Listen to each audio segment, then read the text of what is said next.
And I'd like to say thank you everyone for coming. This was short notice, and I know many of you didn't get much of a chance to plan this very far in advance, but the issues we have before us this evening are two very far-reaching issues that are going to affect taxpayers for decades to come. And we'll start off. We'll hear from our general manager, and he's going to kind of give an overview of the items that we're going to be talking about. The two items on the agenda that we're going to be talking about is one is the long-term financing of Delta Conveyance Authority, which could reach up to $1 billion or more, but could be much more. Then we're going to talk about interim funding, and they're asking the state is asking for AVEK to front another approximately $12 million off of the $13 million that we've already. And for those who would wish to address the board, everybody's going to be welcome. Take as much time as you want, and but it might be better to hear this presentation. Then afterwards, if there's any questions, we can go from there. And if not, we'll start off with our that one motion, the board order, and that motion will probably be made. Then everybody will have a chance to talk on it. And so I think we're gonna. That's the introduction, and now we're gonna move to our pledge of allegiance. And I'm gonna ask somebody unannounced if they would do the pledge. And Brown, will you please do the pledge? I need this pledge. Go wait for that. Place right under your card. Ready to begin. To the flag of the United States of America, and to the republic for which it stands, one nation, under God, indivisible, with liberty and justice for all. Thank you.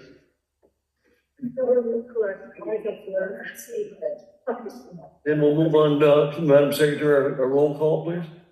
Thank you, Mr. President. Division 6, Audrey Miller. Here. Division 5, Robert Paris. Here. Division 3, Frank Donato. Here. Division 2, Keith Dias. Here. Division 1, Drew Mercy. Here. Division 7, Gary Van Dam. Here. Division 4, George Lane. Here. General Manager Knutson. Here. General Counsel Jim Markman. Here. And Holly Hughes present. Thank you very much. And that'll bring us down to voluntary public roll call. If anybody is on the phone, this may not be appropriate tonight because everybody's going to have a chance to speak after this presentation. But if anybody would like to address the board for the presentation, it's listening in is welcome to do so now.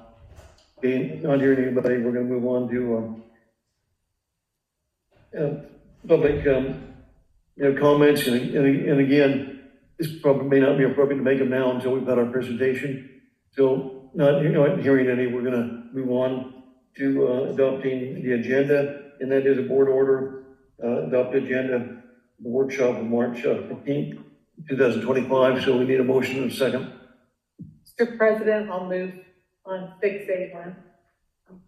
Mr. President, I'll second that motion. Thank you. We have a motion by Mr. Miller and a second by Dr. Paris. If there's no further questions or comments, Madam Secretary. The adoption of agenda of 3/18/25. Audrey Miller. Yes. Robert Paris. Yes. Frank Donato. Yes. Keith Dias. Yes. Drew Mercy. Yes. Gary Van Dam. Yes. George Lane. Yes. Motion carried. Thank you. Now that'll bring us down to item 7A1. We'll hear a presentation from our staff, and after that, there'll be a chance to ask questions, or we'll move on to the first board order. And after that discussion, and also make comments and ask questions. Mr. President, before we begin, is there a possibility of getting some more seats in? We have people waiting in the hallway now. Is there a possibility of getting more seats in here? We have people in the hallway, and I think everyone should see the presentation. So Director Paris, we have an overflow room next door in the old building. So if people want to head over there, we have a monitor up to see the presentation. And is there somebody there that's somebody's over there. do that Yep. if they want? Okay, great. Okay. Thank you. Thank you. In good shape then. Okay, thank you. And after that, Matt, I'm going to turn it over to you for the presentation. All right, thank you, President Lane. So good evening, everyone. Thanks for coming. I'll do a couple of introductions of staff before we jump into the presentation. I think everybody knows the board members, but I'm Matt Knudsen. I'm General Manager for AVEK. Been General Manager here at AVEK for the last 2 years. Been with AVEK since 2017. Straight across from me is Peter Thompson. He's the agency's Assistant General Manager. And sitting next to Peter, we have Jim Markman and Tilden Kim, who are AVEK's General Counsel. And then Holly Hughes is the Board Secretary. So we got a pretty lengthy presentation to go through. So like President Lane said, let us get through the presentation and then there'll be plenty of time for questions, comments. So we'll get started. So we thought it'd be good to talk a little bit about AVEK and how we were formed and what the mission of AVEK is. So AVEK was formed or established back in 1959 by an act of the state legislature. So we actually are governed by what we refer to as the AVEK Act that was approved by the state back in 1959. As you know, we have a 7-member board that is elected by the people within our service area. It's broken down by division, and the population is equal amongst the various divisions. AVEK's primary mission is being a state water contractor, and part of that establishment back in 1959 was being a state water contractor. So we provide supplemental imported water to both agricultural customers and what we refer to as retail water agencies or customers. AVEK has a long-term water supply contract with the California Department of Water Resources, and that contract goes through the year 2085. AVEK's contract for water supply allows AVEK up to just under 145,000 acre feet per year of state water project that is delivered to the Antelope Valley via the California Aqueduct. You'll probably hear us later refer to what's known as Table A. So the Table A amount is 145,000 acre feet. And then each year, Department of Water Resources allocates a percentage of your Table A for water supply. So for example, this year, we're currently at 35% allocation. So AVEK has access to 35% of our Table A, or the 145,000 acre feet.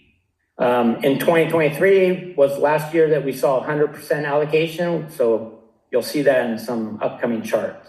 And it has been as low as 5%. Both in 2021 and 2022, they were both 5% allocation years. Down at the bottom is AVEK's mission. Our mission is to deliver reliable, sustainable, and high-quality supplemental water to the region in a cost-effective and efficient manner. So I just want to point out the term supplemental. We're not considered a primary source of water supply.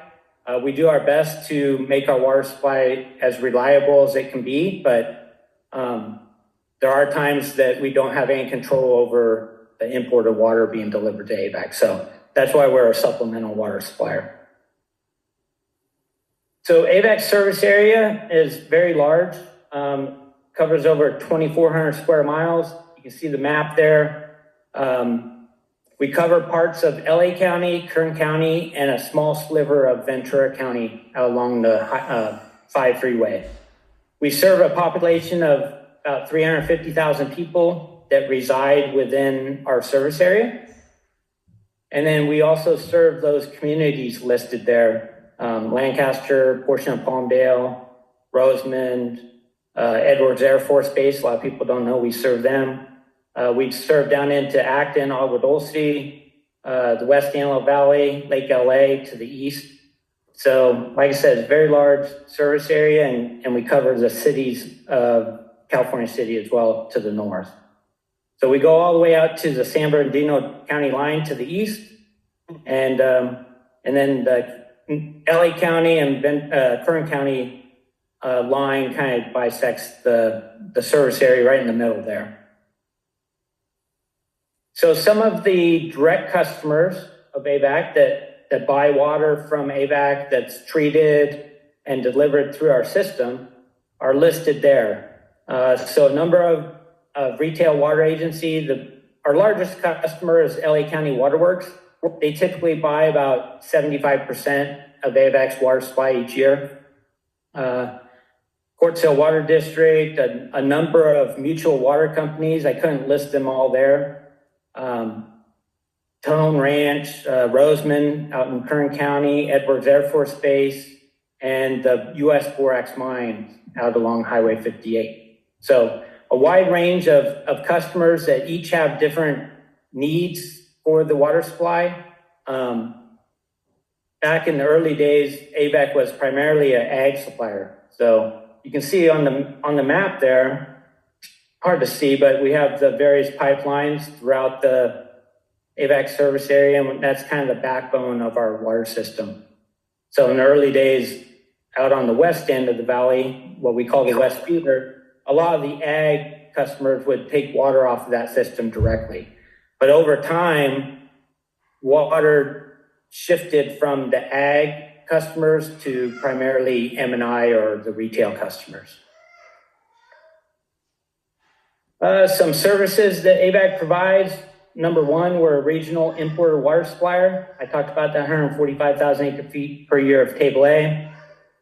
We operate 4 treatment plants where we treat water off the aqueduct and then distribute that to our customers. We do all our own water quality testing in a laboratory here that's state certified. Last decade or so, we've gotten into groundwater banking, and we'll talk a little bit more about the benefits of groundwater banking. And then we have, as you can imagine, with our large service area, we have a very large water distribution system. Covered our pipelines, 185 miles of pipelines, various pump stations, and some treated water storage tanks. So water banking is a hot topic nowadays and has proved to be very beneficial to the Antelope Valley, primarily our retail customers and partners. So we use the water banking as a management tool to really manage the inconsistency and variability of the state water project supply. I mentioned about the 5% years as well as the 100% years. So we take advantage of those 100% years and we put our excess water into the groundwater basin. And then we have a number of wells that we can pump that water out during the 5% allocations or low allocation years. So we have a number of facilities. They're all listed there with some varying in size and capacity. The one that really benefits our customers directly is the West Side Water Bank and the East Side Water Bank. Those have proven to be very successful for the agency. And then the last 5 years or so, we've entered into a partnership with the Metropolitan Water District of Southern California, and we're developing a water bank to help them manage their water supplies in wet years and dry years. And then we also participate in a small project up in Kern County to really diversify our portfolio of water supplies and spread where we have the water stored throughout the state. So shifting gears a little bit, talk about AVEK's revenue sources. AVEK is primarily a steward of the public money, both taxpayers and water ratepayers. So all the money we receive gets turned around and is spent on operating the system or maintaining water supply. So the first one, you probably have all seen this on your property tax bill. There's a special water tax. And this was voted into back in 1962. And it's directly tied to AVEK's water supply contract with DWR. All of the taxes collected under this special water tax goes towards the repayment of what we call fixed cost on the state water project. So regardless of how much water we take each year, AVEK has has to make those fixed cost payments to DWR to pay for the bonds and the maintenance of the state water project. And we've got more on the state water project coming up.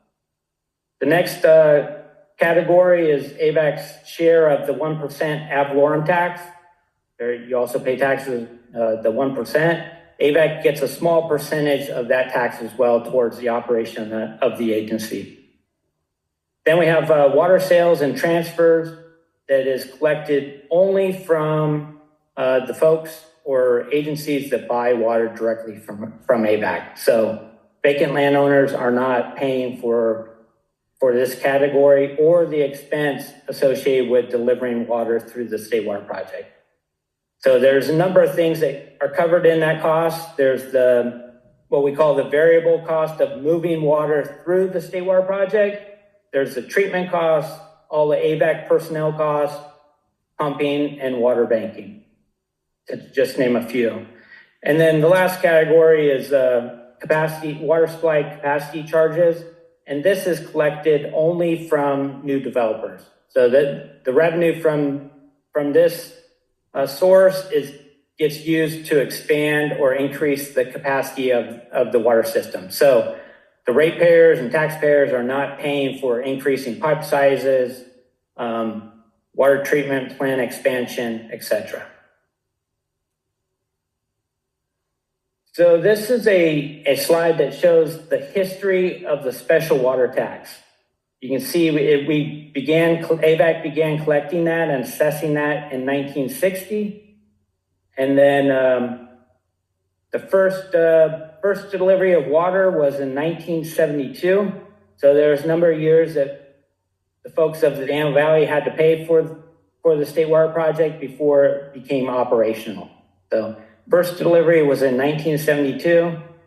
Down at the bottom left, got a little chart that shows what the current tax rate is. It's 0.07, and that equates to about 7 cents per $100 of assessed value.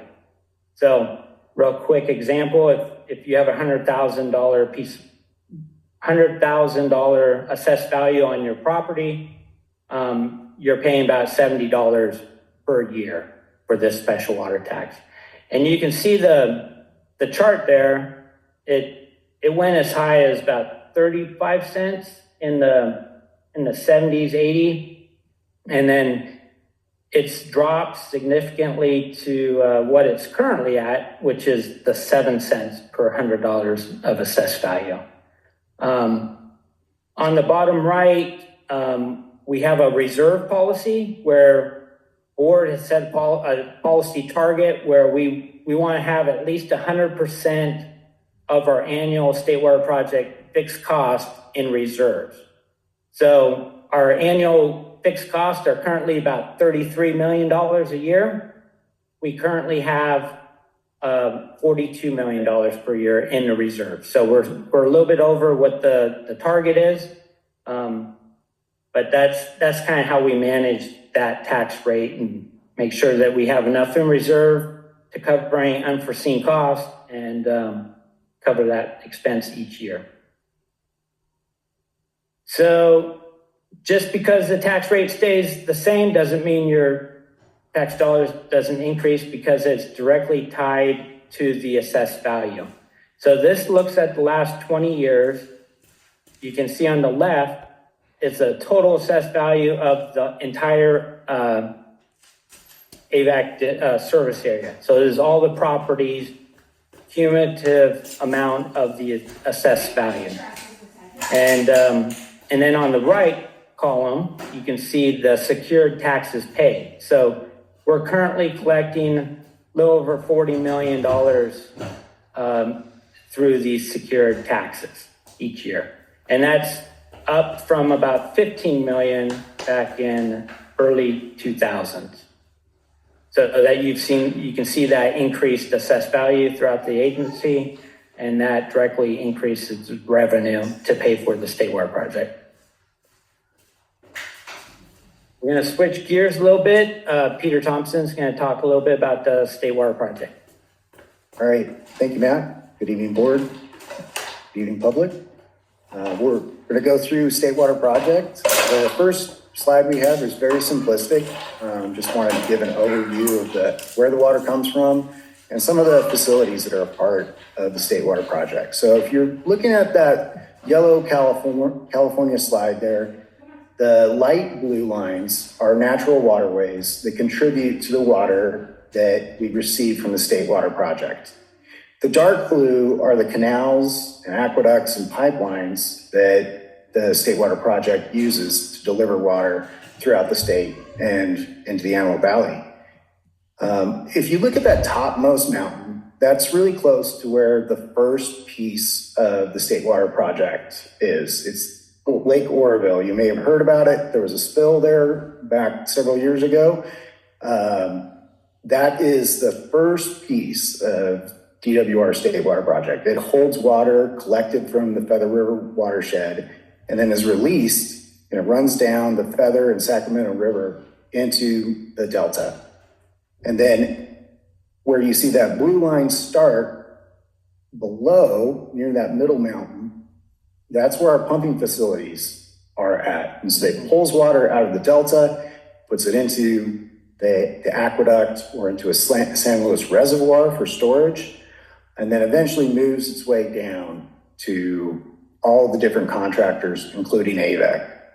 So among those facilities, they're all operated by Department of Water Resources. Their construction began in the 1960s.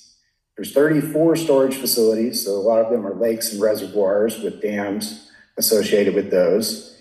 20 pumping plants to move the water along the aqueduct. Then 5 hydroelectric power plants. So one of the interesting things about State Water Project, it takes a lot of energy to move the water, but they also are one of the largest energy producers in the state of California with those hydroelectric plants. There's over 700 miles of canals and pipelines. And if you had all the water available and all the facilities working and top notch, then it would be able to deliver 4.2 million acre feet of water. So for those of you who may not be familiar with an acre foot, you don't use that term a whole lot. Just imagine that you had a football field without end zones and it was full up to 1 foot of water. That would be 1 acre foot. That water is used to supply 25 million Californians with water and also helps irrigate 750,000 acres of farmland. Next slide, Holly. All right, so AVEK is one of the 29 public water agencies that holds a contract with DWR to take water off of the State Water Project. Collectively, all of the State Water Project contractors, all 29 of us, have contributed over $30 billion to that infrastructure, its operation and maintenance since the 1960s to present. And I think we can go next slide, Holly. And I'm going to turn it back over to Matt. He's going to talk about the water that's been received by AVEK and then also how it's been used over the past few decades. All right, thanks, Peter. So on the slide, we have a chart that shows actual quantities of State Water Project water that's been delivered to AVEK since its inception. So as I mentioned earlier, we started delivering water in the early 1970s, and you can see each year it varied pretty drastically, and that's because of either water demand changes or the allocation from the state had changed. So to date, AVEK has delivered about 2.6 million acre feet through the State Water Project for the Antelope Valley's use, both for agricultural use and for M&I use. You can see I mentioned 2023 was a 100% allocation year. That was our single highest delivery of water to AVEK. And you're probably asking, why is it more than 145,000 acre feet? It was actually 180,000 acre feet. And that's because we took advantage of what's called Article 21 water. So it's water above and beyond your table A that you can take during heavy storm events. And we took advantage of that, and we were able to bank a significant amount of that water in the groundwater basin. So this chart, I know there's a lot on here, but I'll walk through it slowly. So it covers 2020 or 2004 through 2024. On the left column, you can see the acre feet of demand going from 25 up to 200 and something thousand. So the blue bars is what water was available through the state water project based on the allocation. So you can see the variability there. You can see in 2014 was a very low allocation. 2015, you guys, those that have been around the valley for a while probably remember that drought that we all lived through. And then the more recent one was in 2021 and 2022. So that's what the dark blue bars show. The red line shows our customer demands. So how much water our customers needed from AVEK in order to supplement their groundwater supply. And then the gray straight line that is a slight decline is the long-term reliability of the state water project. And that's based on DWR's information and what we've seen over this 20-year period. The reliability has declined slightly. The light blue bars are what we have in banking volume. So, for example, in 2012, if you look at that, because the dark blue line or dark blue bar exceeded the demand of customers, we banked that excess water, and that shows up in 2013. And that trend kind of continues as we go to the right. And you can see right now we have roughly 100,000 acre feet of banked supplies in the valley. Our annual demand is roughly 40,000 acre feet. So even in a few consecutive low allocation years, because of the water banking, AVEK can meet the customer demand. And a lot of that is assumed on we have the right facilities in the right place to pump the volume of water needed and distribute that throughout the system. There's a couple projects that we still need to complete to make that fully operational and functional. The big one is what we call the SNP Phase 2, which is about a 7-mile, 48-inch diameter pipeline that will allow us to move water from our West Side Water Bank up to this facility here and meet the customer needs of Port Sill, West Palmdale, and parts of Lancaster.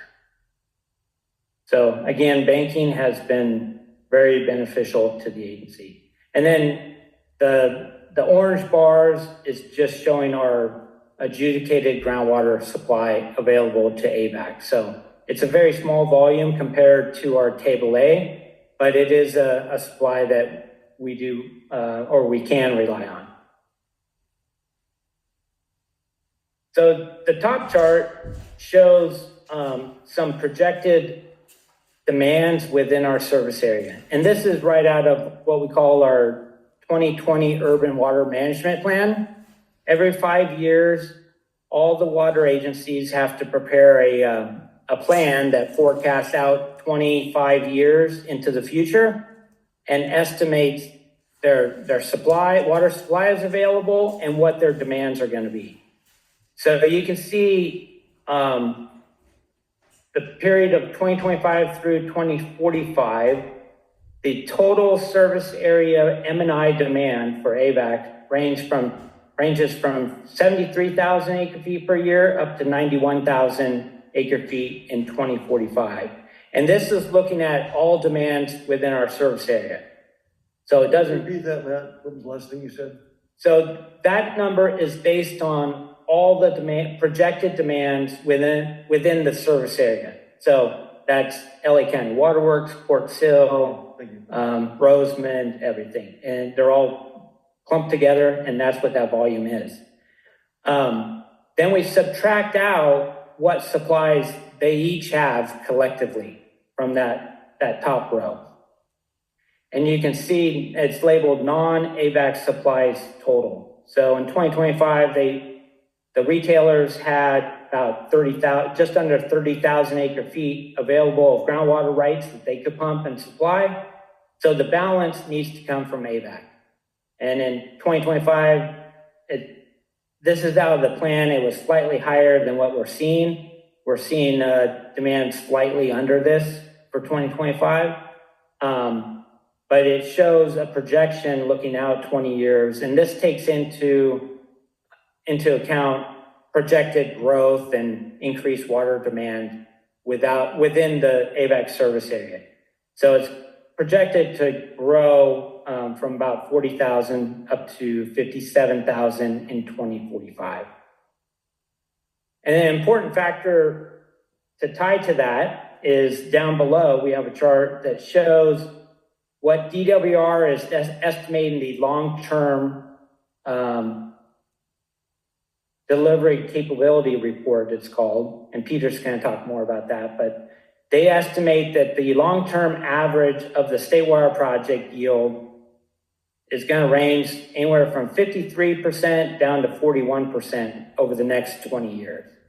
So the top row I labeled as high, and that's ranging from 53 to 46, and the low is from 53 down to 41.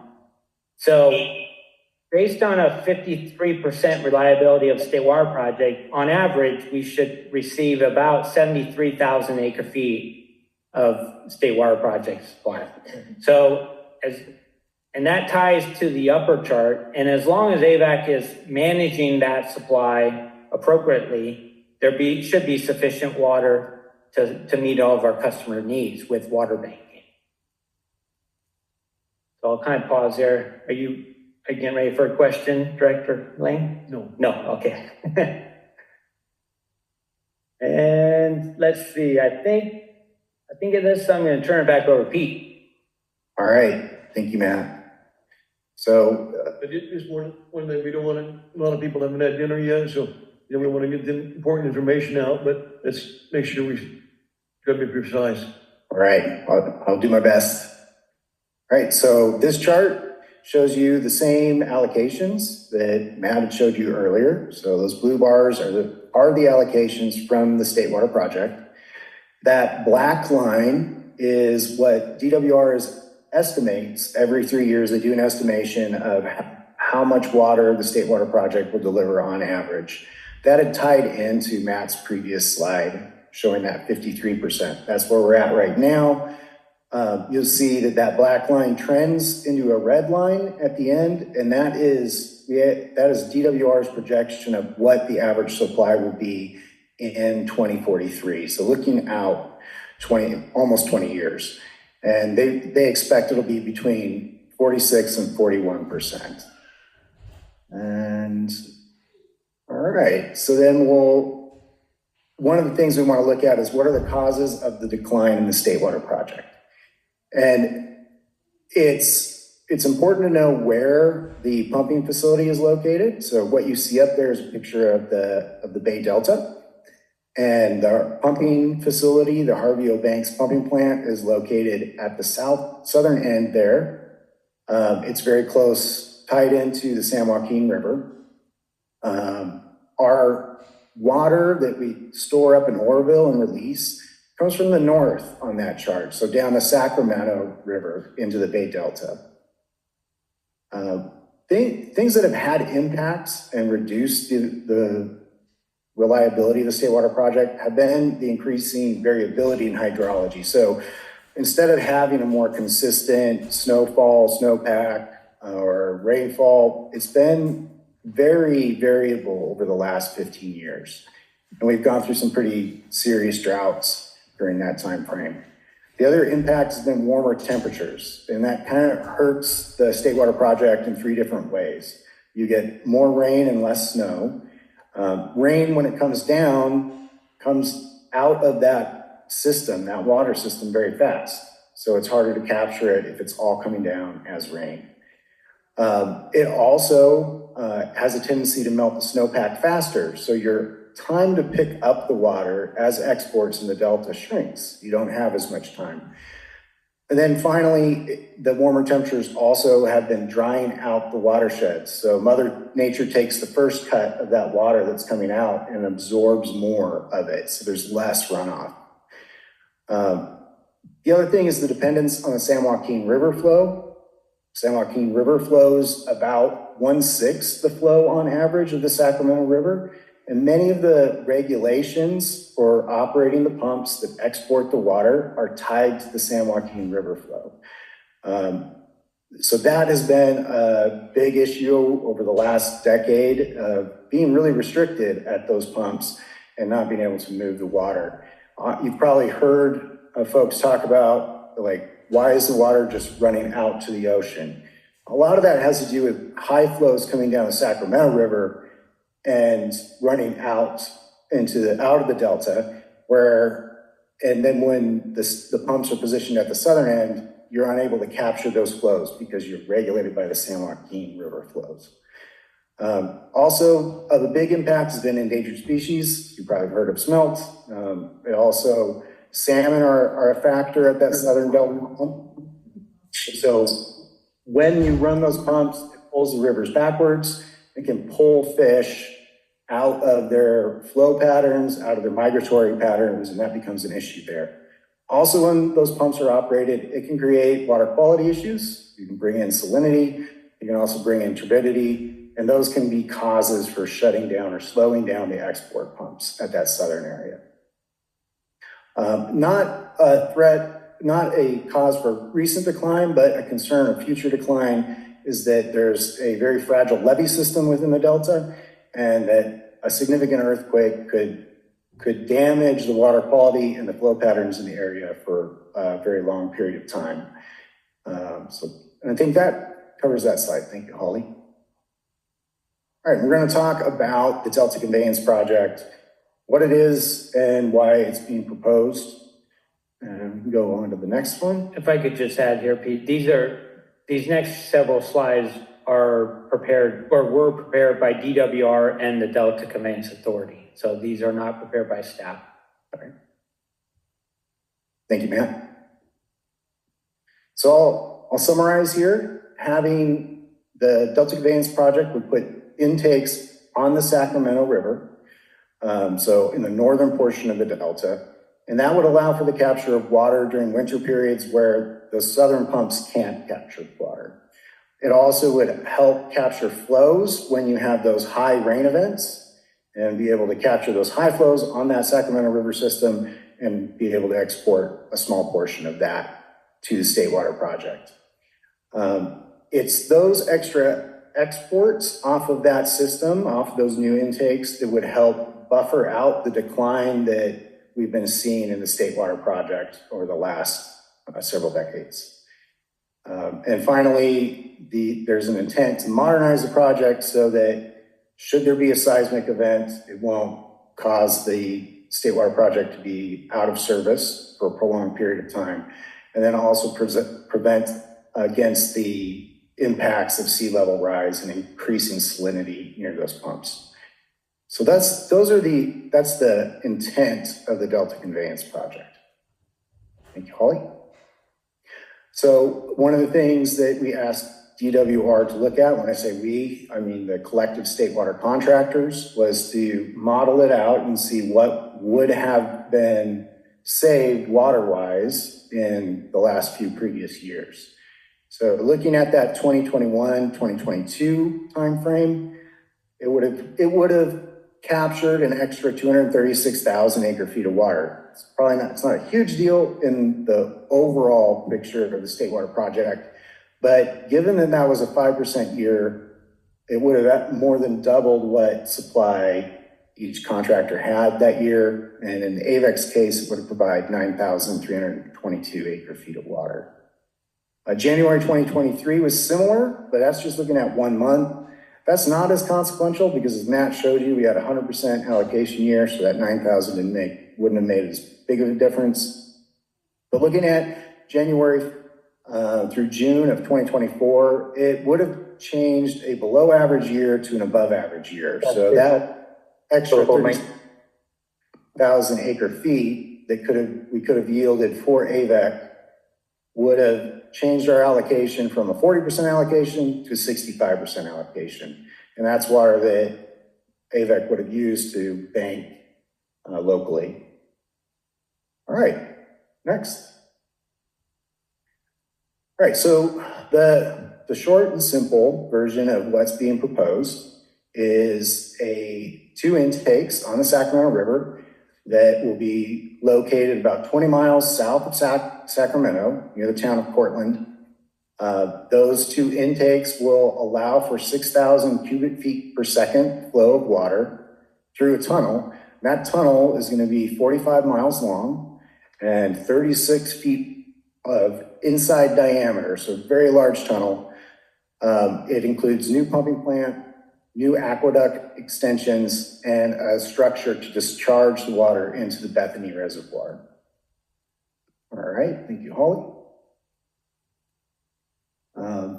So then looking at the cost estimates in 2024, the Delta Conveyance Authority did a cost estimate, and that came that was based on that Bethany alignment that we just saw a picture of. They had been looking at a few different alignments. They settled on that one as the most cost effective. They did several different versions of assessing the cost so it wasn't just a back of the napkin. They went over it pretty rigorously to try to get a very solid cost on that. The cost in 2020 was $15.9 billion, and then which would have escalated with CPI to 20.2. And we see that the cost essentially held flat when figuring for CPI based on the design. They did come back after the environmental impact report with some potential innovations that could cut costs on the project and drop it down to 18.9 billion. So based on that, what matters to us at home is how much would that affect AVEK? AVEK's share is about 3.95%. So if you're looking at the 2024 estimate, that's 794 million. If you're looking at the innovations estimate, then it's 747 million. Next slide, Holly. And if I could just add that's capital cost. So that does not include interest or any of that. It's just straight capital cost. It does not include what? On the bonds that would be issued. All right. And Holly, can you click? I think it popped up. There we go. Pops up a couple of things. I just wanted to highlight, this is the schedule. So in 2027, where you see that star, that is when AVEK and other state water contractors will need to make a decision on final participation in the Delta Conveyance Project. You can see down towards the bottom there in 2029, that's when construction begins. It starts by bringing in power and working on the roads.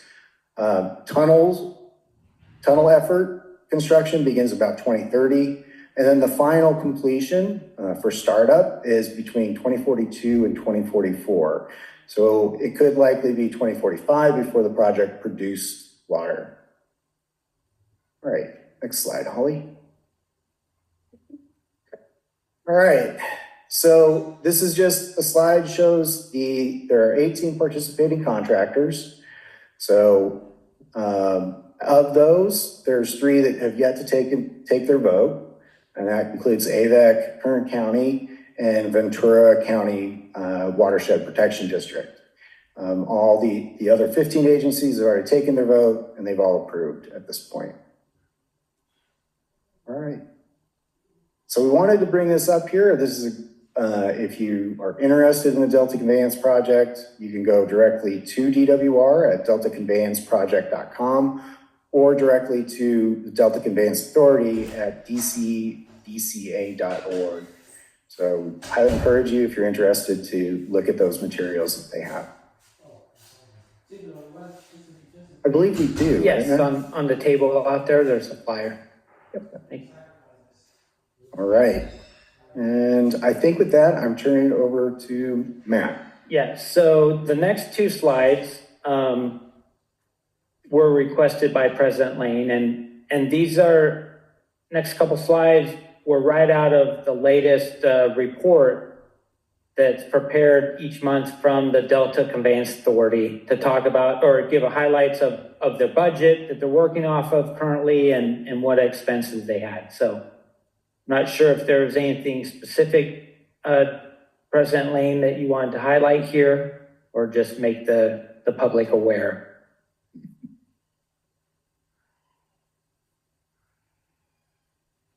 Did you have any thoughts? Yeah. So again, these slides are just the budget that's produced by Delta Conveyance Authority. Peter gave you the link where you could access this information on a monthly basis. And so that first slide is the budget. I know it's very hard to read, but it's just goes through the different expenses and current contracts that they have that they're operating off of. Anything to add to that, President Lane? No.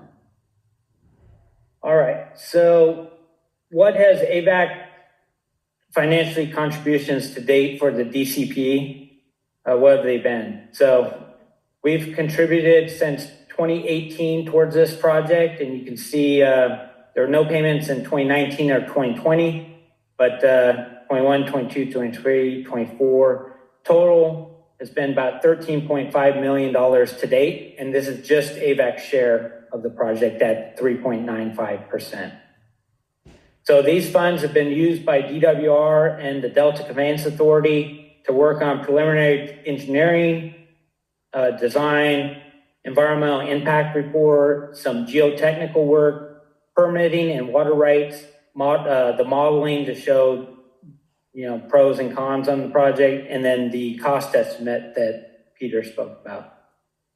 So we spent about $13.5 million to date. More recently, DWR has requested funding for calendar year 2026 and 2027 to continue the efforts on the Delta Conveyance project. They're requesting $11.86 million from AVEK. That's the 3.95%. Peter mentioned showed the slide of the various agencies that have approved their share of this funding. And that's really kind of where we're at tonight, is to have a discussion with the board and the public to see if there's interest in AVEK continuing to have a seat at the table and contribute funds towards the project. So it'd be about $11.86 million over the next 2 years. That would bring our total investment to date on the project about $25 million at the end of 2 years. And DWR has committed to all the state water contractors to refund their planning costs, which for AVEK it'd be $25 million, if the Delta Conveyance project is bonded and constructed for, and AVEK chose not to participate in 2027. So the ultimate decision to participate in the project doesn't have to be made until mid-2027. And I want to make this clear that, I highlighted if there, so the refund is only if the project goes forward. So the risk is, if AVEK were to continue investing in it, and then in 2 years made a choice not to participate, and the project did not go through, because they don't issue bonds, that there would be no refund to the agency. So if AVEK agrees to fund the next 2 years of the Delta Conveyance project, and the board chooses to do that, the funding could come right from the State Water Project Reserve Fund we spoke about earlier. We have roughly 40 some odd million in reserve, about 10 million, 9 or 10 million more than our reserve policy target. So that's where the funding would come from. And I say that because there would not be an immediate impact to the tax rate or the water rate. Last slide that I have, or turn it over to President Lane and the board, is agreeing to contribute funds over the next 2 years will provide AVEK a couple things. Probably the biggest one is it keeps our seat at the table and provide additional time for the board and our customers to further evaluate the benefit and financial impact of the project. We all know it's a big number. There's different ways that the project could be paid for. So I think it allows the AVEK board more time to discuss that option or what the options are. It also would allow us time to advocate to DWR as well as the federal government and state legislators to seek additional funding for the project. You know, the state touts that this is a very beneficial project. We've heard some of the benefits, and we think there should be additional funding for the project. It shouldn't be all put on the backs of the state water contractor. This will allow us more time to evaluate all the alternative options. You know, we've talked about groundwater and banking, etc. But it allows time to do that in coordination with our customers and come up with alternatives to secure Antelope Valley's future water supply at the most affordable cost to the taxpayers and ratepayers. I mentioned urban water management plan earlier. We're getting ready to start an update of that plan, and there could be some of those alternative options discussed and evaluated as part of our planning effort. And we'll be able to learn more information to make an informed decision in mid-2027 when AVEK has to vote on the ultimate participation in the project. So I think that's our last slide. Matt, does that conclude your? It does. Thank you. I know it was long, but Okay. appreciate it. Yeah, thank you. I'm glad you clarified some of those items that weren't clarified in the letter regarding the refund. Yeah, So Thank you. Thank you much. you're welcome. That was very confusing to read. And if there's any general questions, we can ask those now of staff. But otherwise, we have a couple of board orders, and that'll get in one of the meat and potatoes and discussion amongst the board. But again, if there's any clarification or anything anybody would like to ask your staff, yes, Jeffrey. Just a quick question. The chart that you showed that 15 of the 19 agencies approved what, the next few years of funding? That's correct. I don't know if everybody heard the question. Correct. No agency to date has approved the full project. They've only approved the next 2 years of design money or planning money. Yes. This project, we will not increase our allocation. So spend all this money and still get what we I'm having a little trouble hearing that, but Yeah, maybe Angel's here and she has a mic. That'd probably be better to speak into the mic. Or come up to the podium. This 770 million, we're not going to be increasing the allocation. We're still going to get stuff, same allocation that we thought we were going to get. it does not increase the allocation. There's a possibility of getting, more water. It'll bypass the delta, 15,000 acre feet plus or minus, but it does not really affect our present allocation to the state, water contractors. And that was not clear in the letter that was sent out either. It just gives us what we've already supposedly got in It 1959. could be a supplement too. So what are the chances then that if we pay for all of this, will we have 5% years again? Because that's been the real problem. How much, we need an idea of how much we're going to benefit from this. If we're spending 770 million. Yeah. That's important, Do you want me to answer that, Director? So you mentioned the word increasing allocation. So maybe just to clarify, the AVEK's Table A amount, the 145,000 acre feet, that will not change because of this project. What changes is the reliability of a portion of that 145,000 acre feet that we get. So with the project, it's projected that we will see incremental increases in the allocation that's tied to the Table A amount. So Peter showed a slide that back in 2021, if the project was in place, what additional yield that would bring to the agency. And I think the number was about 9,000 acre feet during that dry year. So that equates to about a 7% increase in the allocation. So rather than being a 5% year, it would have been roughly a 12% year. Does that answer the question? Yep. Maybe speaking to the mic so people on Zoom can hear you. Yeah. Nice to meet you. I have a question. Could you hold that a little closer? Where 3/8 says. Maybe if you don't mind, come up to the podium because we know the podium works. Sorry about that. Oh, that's true. Thank you.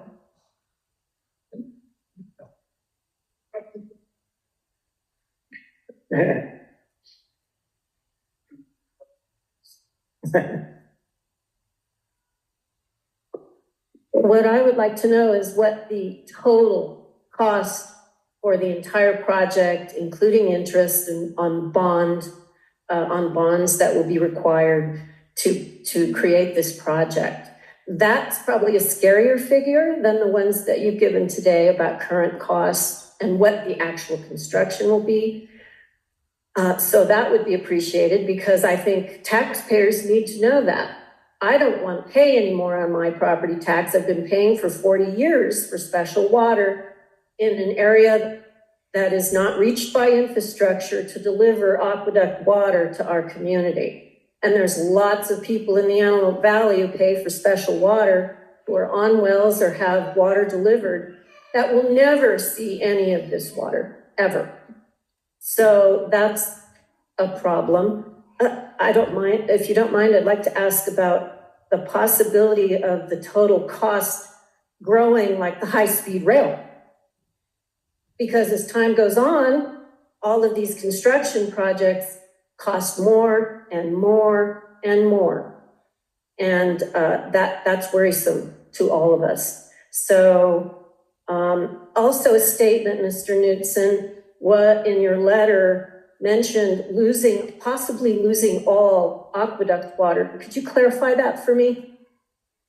So you're referring to the most recent letter, and that was a letter that was sent out by the board. Yeah. Yeah.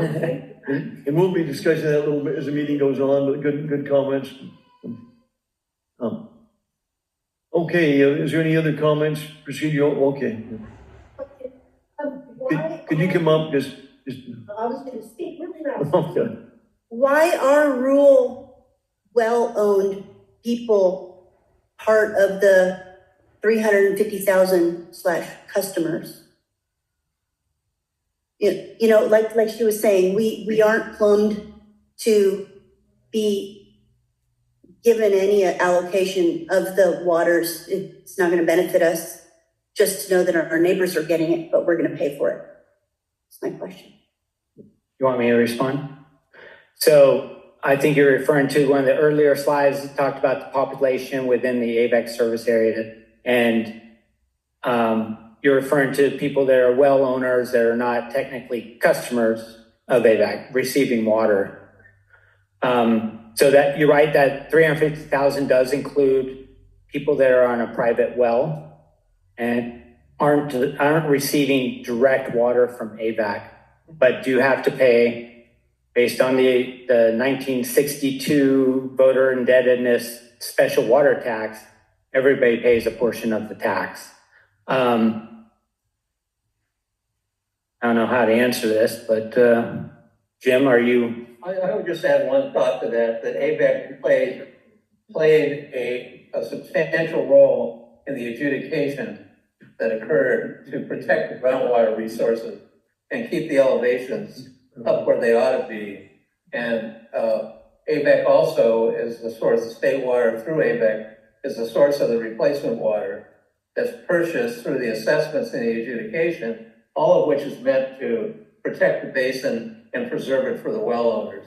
So there's an indirect benefit to anybody who's on well water that's been delivered by AVEK and partially by the state project. Thank you, Jim. Yes. I'm sorry, I just want to point out that there are a lot of well owners that are not in the adjudicated basin. And they are miles from AVEK. And LA County General Plan documents have been adopted, limit development in those areas parcels that are 5, 10, and 20 acres. For the next 50 years, that's what's supposed to happen. So for the next 50 years, those parcels are so small that they're never gonna have the water infrastructure. So so the well owners, at least outside of the adjudicated basin, the well owners today, those properties in 50 years, their grandkids are going to still be well owners if they're gonna be having to pay for this. So I think we need to speak to that. Good comments. And we'll get. President Lane, there's one more question back here. Yeah, we have another question. To expand on that, I could, because I'm in an area that's not in the adjudicated area. Would you mind coming up to the podium? Yeah, thank you. You guys see this, All right. My property is not on a well. My property will never be connected to AVEK. My property is nowhere near AVEK's closest customer, my property. Yet each year I am assessed a special water tax to pay for AVEK, which I will never benefit from. $161 in 2024, more for some of you, I know. It is grossly unfair that I am required to pay this special water tax. I pay to maintain my own well, as does every well owner. Yet we are required to pay for AVEK too? I enjoin every well owner to call your elected representatives and demand that well owners be exempted from this unjust tax that was put in place in 1962. We have paid more than our unfair share since 1962. By the way, while sitting here, I looked up the 2022 salaries of AVEK employees. 37 of them are paid over $100,000. 5 of them are paid over $200,000, including Mr. Knudsen. Dwayne Chisholm is paid $433,000 in 2022 and gets an average yearly raise of $50,000 a year. Congress is paid $174,000 by comparison, and the President of the United States only makes $400,000. So I've listed the phone numbers of our elected officials. Please feel free to come by and take a picture of my poster and call the representatives. I've been calling. I feel like I'm the lone voice here. So if all of you guys call, maybe something will happen. We can get something on a ballot, right, and get us taxed. All right, thank you. Well, good comments. And that's exactly why we're having this hearing today. We went too long without really hearing from the public or making a point, trying to notify the public. And when we did the $13 million, we had no workshop, no outreach, program. Now the state's looking for another $12 million, and many people in AVEK are going to be for it right there. And it appears to me like staff is pushing for it, but we need to hear from the people that pay the tax. And so, thank goodness. Yes, you had another comment. Yeah, the way I. Can you come up to the podium, please? The podium, someone's having trouble hearing right there. Is to be able to capture more of the water at its source during only the wet years, okay? Now, if you get a decent amount of water flow delivered to AVEK, okay, it's not gonna be every single year. It's only during the really wet years, which according to the charts is not all that often. Okay, how are you gonna put it? I assume you're gonna put it in the water bank, okay? How fast can you put it in there? And how much can you put it in there before a couple of million acre feet ends up creating a water fracture, basically what they're doing with oil, okay? What's gonna happen to the aquifer here? We're gonna raise the Antelope Valley a couple of feet? That's just, the physicals.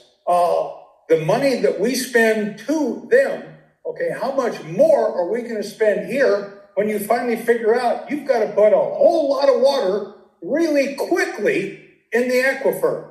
That might be really expensive. That's not being talked about. Well, that's a very valid point. But we're looking at in this building conveyance project, the staff and the state, they're minimizing that. They're talking about almost 900 million. There's some estimates, but water attorney, it's up to it's going to be double that amount. Then every time you put bond issues, attorney fees, and every other, you can double that again. So anyway, we need to look for alternatives. And one thing, and I'm going to talk about it later, but I'll talk about it right now. The one thing we get letters of support. We had one from the county of Los Angeles. It just came in. It was a self-serving, letter. It just came in before the start of the meeting. We get pushed from AVEK staff. We get pushed from Sacramento, but nobody, talks about the affordability in the cost, and somebody's going to shoulder that cost. And we've just got through, or we're not through paying for the bond, for all improvements that were done previously. We're getting down to much lesser tax rate. Now we're talking about raising and starting all over again for something that may not be needed for generations to come. So we need a program. The people that are going to use it decades down the road, they pay for it, not our taxpayers right now. One thing I wanted to read, and again, it's kind of interesting. I just got this today, but it was from a website, Data USA. Lancaster is a city located in Los Angeles County, has a 2025 population of 161,000 plus. Lancaster is currently declining at a rate of 1.39 annually. Its population has decreased by 6.6% since 2020, census. So we're always talking about things with an increase. That's not always the case. And that's somewhat the case in LA County too. It's losing population, unfortunately. And this is verifiable, data. That's something we need to consider. And very few people do consider that, especially the Department of Water Resources. It's always more and more and more. Nothing ever is how can the affordability. Excuse me. Yeah, John. George, did I hear you say that you had a letter from LA County District 40 this morning? Did I hear you say that you got a letter from District 40 this morning? But District, I didn't understand that. A letter from District 40, is that correct, Matt? So AVEK received. Encouraging you to participate in this project. We got it from Kathleen Barter's office right now. Huh? Kathleen, from the supervisor's office. You got a letter today from LA County Water Works 40, recommend that you participate in this project? I haven't read the letter, but I did receive it right there. And just to clarify, John, the letter is from Supervisor Catherine Barger's office, not D40. She's the governing body. She's one of the governing bodies of LA County Water Works 40. Correct. Yeah, it's on behalf of D40. Okay. I just wanted to clarify that it was from Catherine. Yeah. That's fine.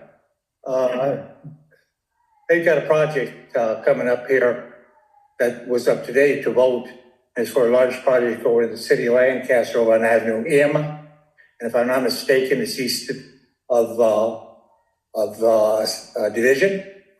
And then from Tiedemannson, the head of public works for LA County, recommended to the Board of Supervisors, that is the governing body of LA County Water Works, to approve a project over there that uses AVEK as a primary source of water. Okay, AVEK is not a primary source of water, never has been a primary source of water, but their LA County Water Works is recommending that project be approved. Now, we're always supposed to have been a supplemental water supplier. Pardon? We're always supposed to have been a supplemental water Ever supplier. since I've only known AVEK for maybe 40 years, so it's always been a secondary source of water. Okay.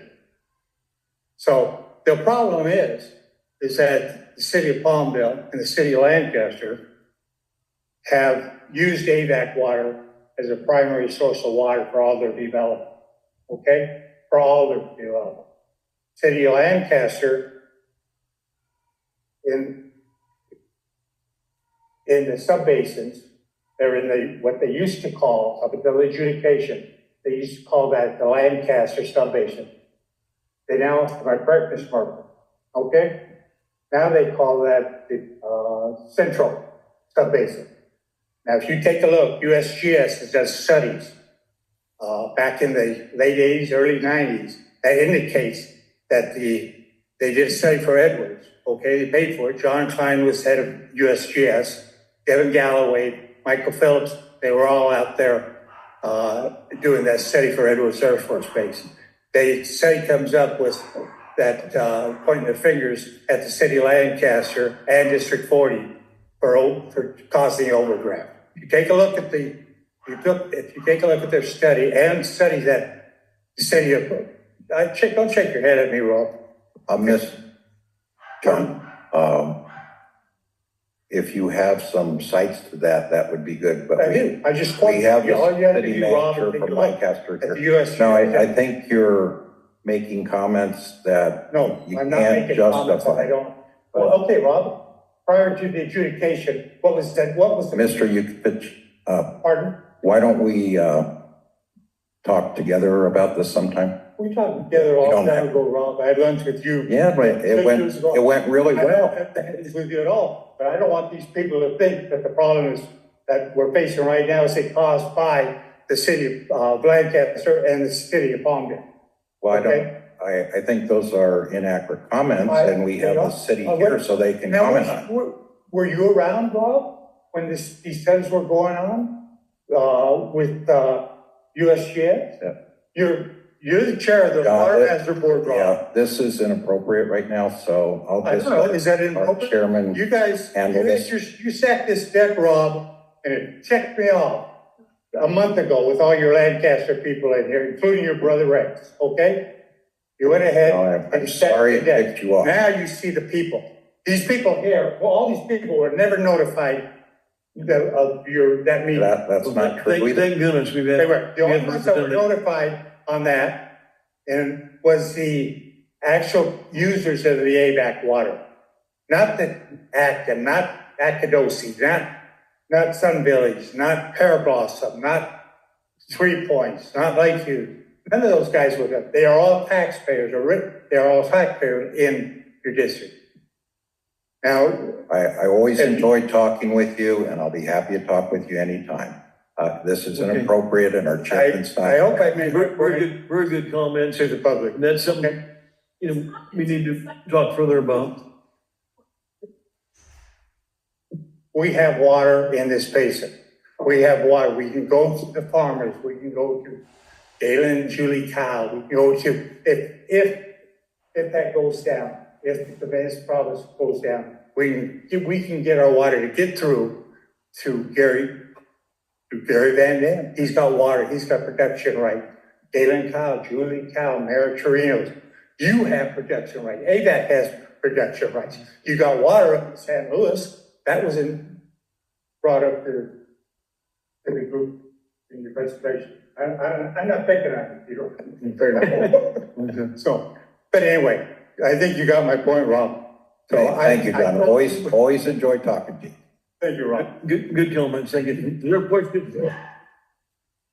Is there a question in the back part of the room? Mr. Chairman, point of order, instead of, I think you have We will. people who have put in speaker cards for this, or have they? Yeah, we do. So President Yeah. Lane, So, not gonna- So it seems that we Everybody's should gonna do have the a chance speaker to- cards.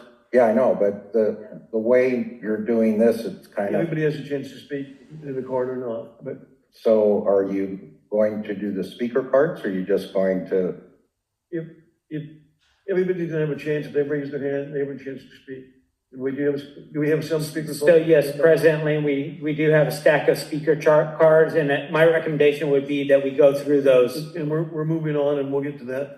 Okay, probably, maybe the next order of business, if there's nothing, further immediately, you're still gonna have a chance to speak, everybody is, but everybody will have a chance to speak, but the next, order, if we could maybe get to that, is 7A2, consideration and possible action obtaining a vote of the registered voters in the agency boundary, approving AVEK's participation in the Delta Conveyance project. And again, about how that was written up, that is not quite right, I don't think, is approving AVEK's participation, should be approving or not approving AVEK's participation. So you're looking at me, but you approved the language on the agenda. Well, it's written up like, it's an assumption it's gonna be approved, so it could be both ways. Yeah, just to clarify, you proposed this language. Excuse me? You proposed the language that's on the agenda. It needs to be reciprocal. Okay, we have is there any, from our attorney, do you have any comments on that? The wording? I have a few comments. I think, however, the question would be raised on the ballot, it would be a yes or no, so you could ask it either way, actually. So it's gonna end up yes, no, and we can, whatever the board decides the language. I will say this, though, to be clear what this is, I think I understand what you're asking, Mr. President, is that Would you change the language in this motion, or is it? I wouldn't change it, but I would change it if the board would be more comfortable with saying yes or no. In other words, if you wanted to approve or disapprove, and you could have two places where they could check approve or disapprove, because this is going to be an advisory election where you take the advice of the taxpayer as to what to do. I want to make that clear. It's not the classic initiative process. You don't have to get a supermajority vote to put it on by the board, because you can't. Initiative process is only open to the adoption of a resolution by the voters, and what you're asking is for guidance. Okay, I think, yeah, thank you. So anyway, this is gonna give, if this passes, and hopefully it does, it's gonna give the voters within AVEK's district a chance to say yes or no. The way it was set up before, you would have the 7-member board would make this decision, the voters wouldn't have a say on it. And so, it's on the agenda, and we had the hearing, and we got a good turnout. And so I hope that motion is correct. Our attorney thinks it's ample how it's written. I think the motion gives you all we need to know to do. Start that process if the board approves. Mr. President, I'd like to ask our attorney, what would the process be? What would the costs be? What impact would it have on the board?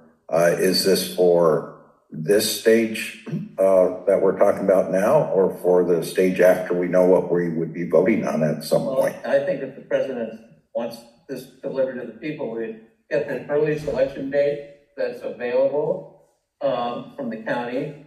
And I don't know what the cost is. I know that I talked to Matt about that today. The cost for your participation generally in the election is about $100,000. Is that correct, Holly? For a general election, roughly 100,000. You're the only ones on the ballot. It might be a little more. I'm not certain. Those are things. What I wanted to emphasize is that I look at this very carefully. This would be an advisory vote. Dr. Barris, okay, go ahead. I'm just saying it's an advisory vote. The board is the only one can ultimately make that decision. But you can wait to take this input that the president's asking for from the electorate if the board puts it on the ballot. So it's premature because we don't know what we're asking for, because we don't even know what the final project's going to be and who's going to help pay for the project. Federal government, state water project. Rob, I can't answer that. I think that's an argument for one side. That's the point. You can't answer. I think Is there a way that you can get closer to that mic? Oh, sure. I'm sorry.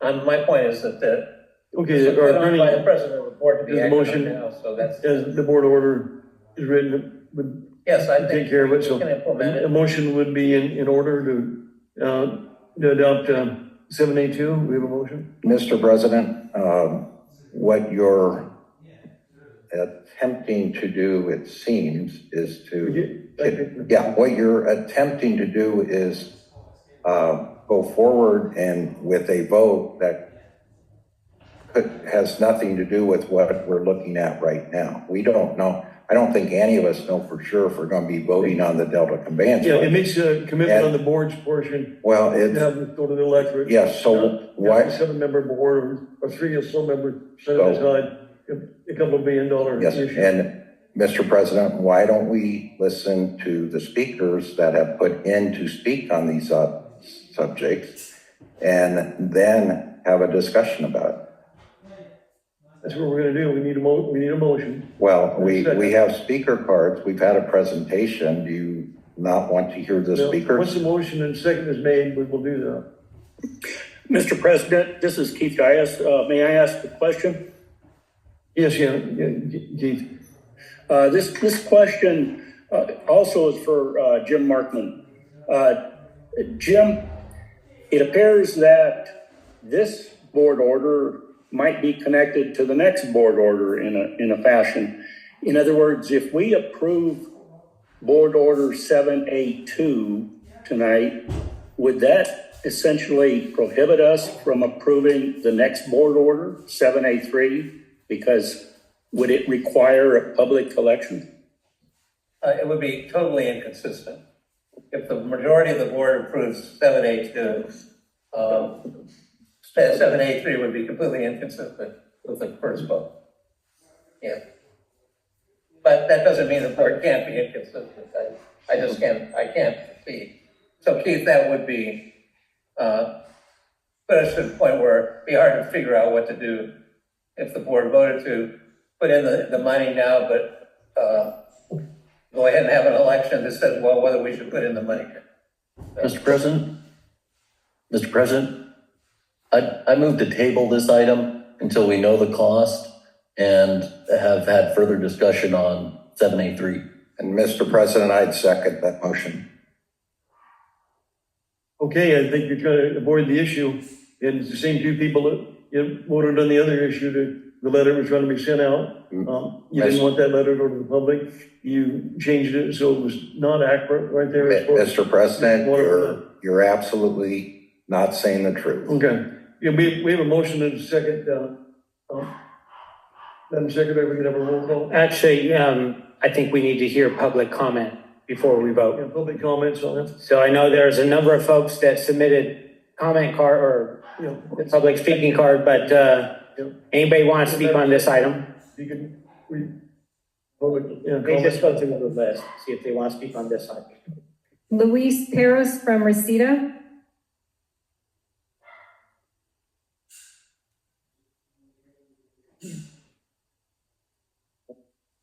No. George Valley from Burbank.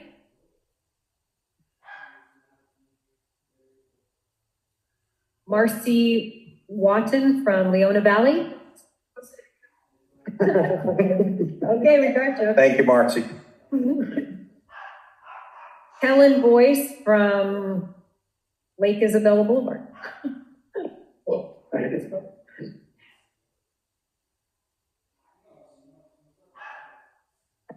Good evening, welcome. Honorable President, members of the board. Pleasure to be here. I love when I see this much outpouring for the community. It shows where our heart is. It is in this most precious resource, which is water, the most valuable resource on the planet, and more so safe, reliable water. And that's what we're talking about for the generations to come. My name is Kellen Boyce. I work for California Water Service. I manage the Antelope Valley water system. AVEK supplies water to nearly 900 residents in Antelope Valley, and you also supply water to nearly 1,300 people in the Leona Valley area. And the thing about Leona Valley is you are our only source of water. So we're looking at not just now, but how are we going to provide water for the future generations to come? And that's why we are pro to this. We really see this as a great step in a direction to continue providing water for, the next generations to come. It's a tough task. It is a tough task. But California Water, we do support this measure. We do, this is something we think that is going to be great for the community. I can hear the other concerns. My concern is to make sure that Leona Valley has water for the future. Antelope Valley also has water for the future that we serve. And with that, it's just a pleasure to be here and to see your hard work and dedication to what I believe is, our life cause is providing water for community. So with that, thank you. Thank you. You live in the Antelope Valley? No, I manage the Antelope Valley Water District for California Water Service. You live out of the valley? I live in Lake Isabella. I manage Lake Isabella Water also. Why are you here? This is the district that I manage. You don't pay a tax here, do you? We buy water from we buy water. Okay, I understand. Thank you. Yes, John. I didn't catch your name, California Water? Yeah. When did you get an AVEK turnout? For the Lancaster area, when did you get your AVEK turnout? I put you that. No, you don't get, let's go now. I can tell Mr. Chairman, this is No, you inappropriate. got it about You got about 8 Mr. years. Chairman, this is highly No, no, it inappropriate. isn't. You should No, not have, This is a workshop. John, I love to talk to you, but you Let me ask you you a should question. talk appropriately. Cal Water in your Lancaster area, okay, use groundwater all the time. Mr. About Chairman, 10 years. point of You order. finally got a turnout This is out of order. over on You please, M you cannot let this and continue, 20th Mr. Street President. West. So you were using groundwater, putting a burden on the Antelope Valley groundwater basin John, by using the groundwater. John, please. Excuse me, Mr. Ross. No, you have come to many meetings. You And I are have very, spoken up. I no, took about 6 you years are ago. very appropriate most of the time, but it is inappropriate That's right. to have I somebody disagree. arguing with Well, speakers. this is a workshop. It is a workshop. It is a And you should workshop, realize but it's you a should workshop. not be Okay? going after other speakers. That's I not can appropriate. rebut what he was saying. Yours did a good Okay. job. Here's a John, gentleman getting up here. John, continue. Continue when you. This gentleman is talking, doesn't pay taxes, send here, he gets water from him. And not only that, there are wells in the Leona Valley, so evidently he doesn't know his service area. There's wells in Leona Valley, which was misquoted by that man. They would all like it. And not only that, if there's a break this side of the delta, you go ahead and spend billions of dollars on that belt, on the delta up there, and you have a break between there and here, and of course, Still Treatment Plant, he ain't gonna get no water anyway. Thank you, John. Thank you. I appreciate it. Thank you. Okay, You think, first? Madam Secretary, speakers. Eddie Alvarez,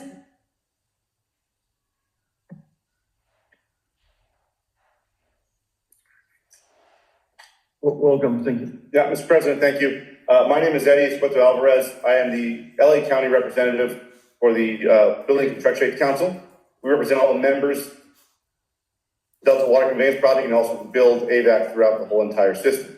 As you know, we have a very good community workforce agreement throughout the whole entire Antelope Valley, which put members that live here in Antelope Valley to work.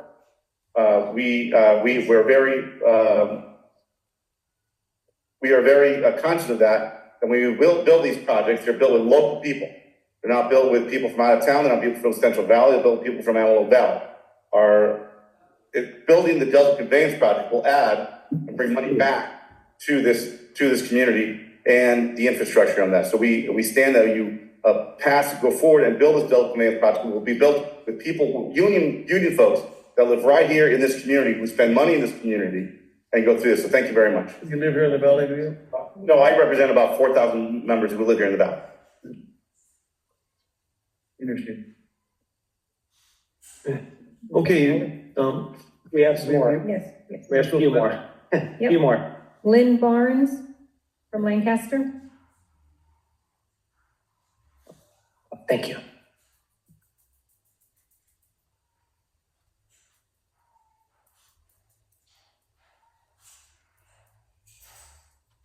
hello. Hello there. My name's Lynn Barnes.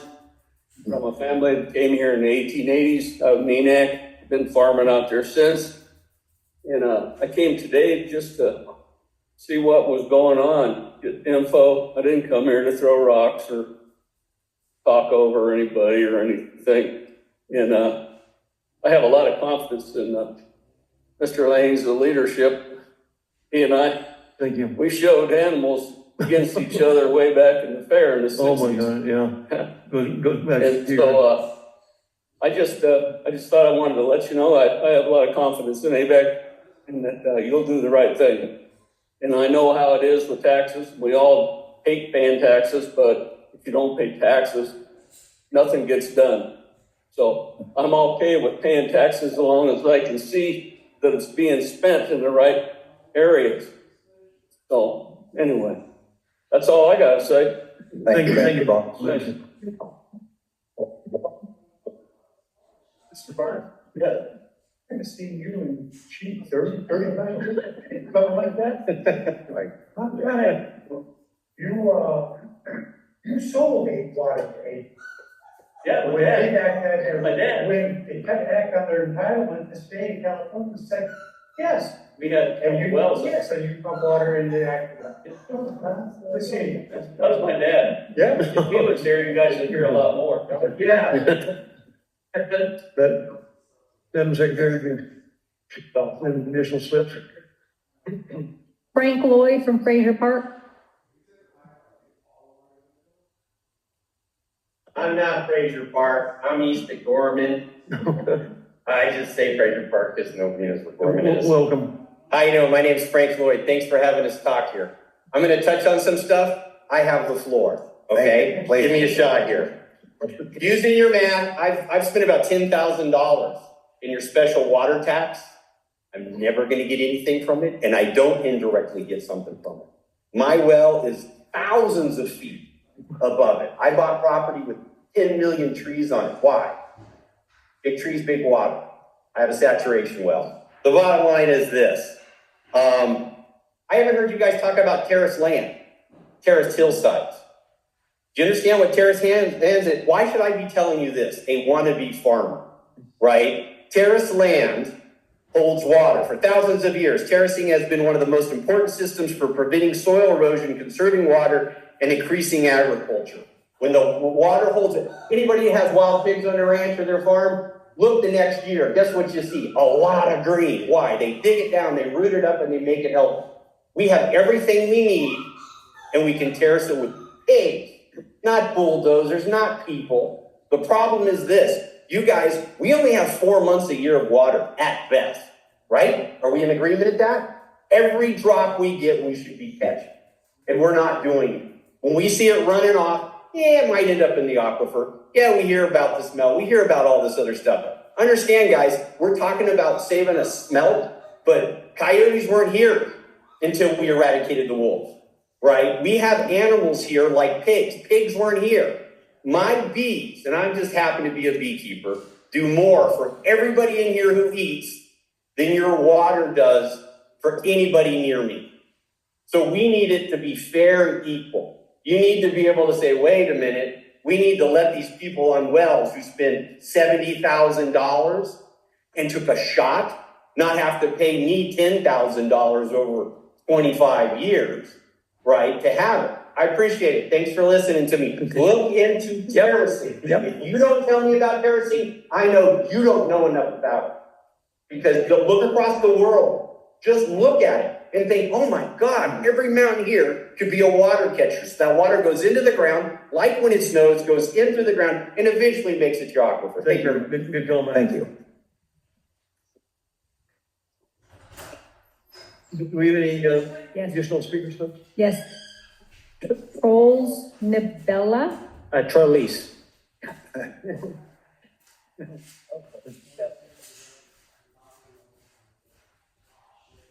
Julie, I know you're from the Elk Valley.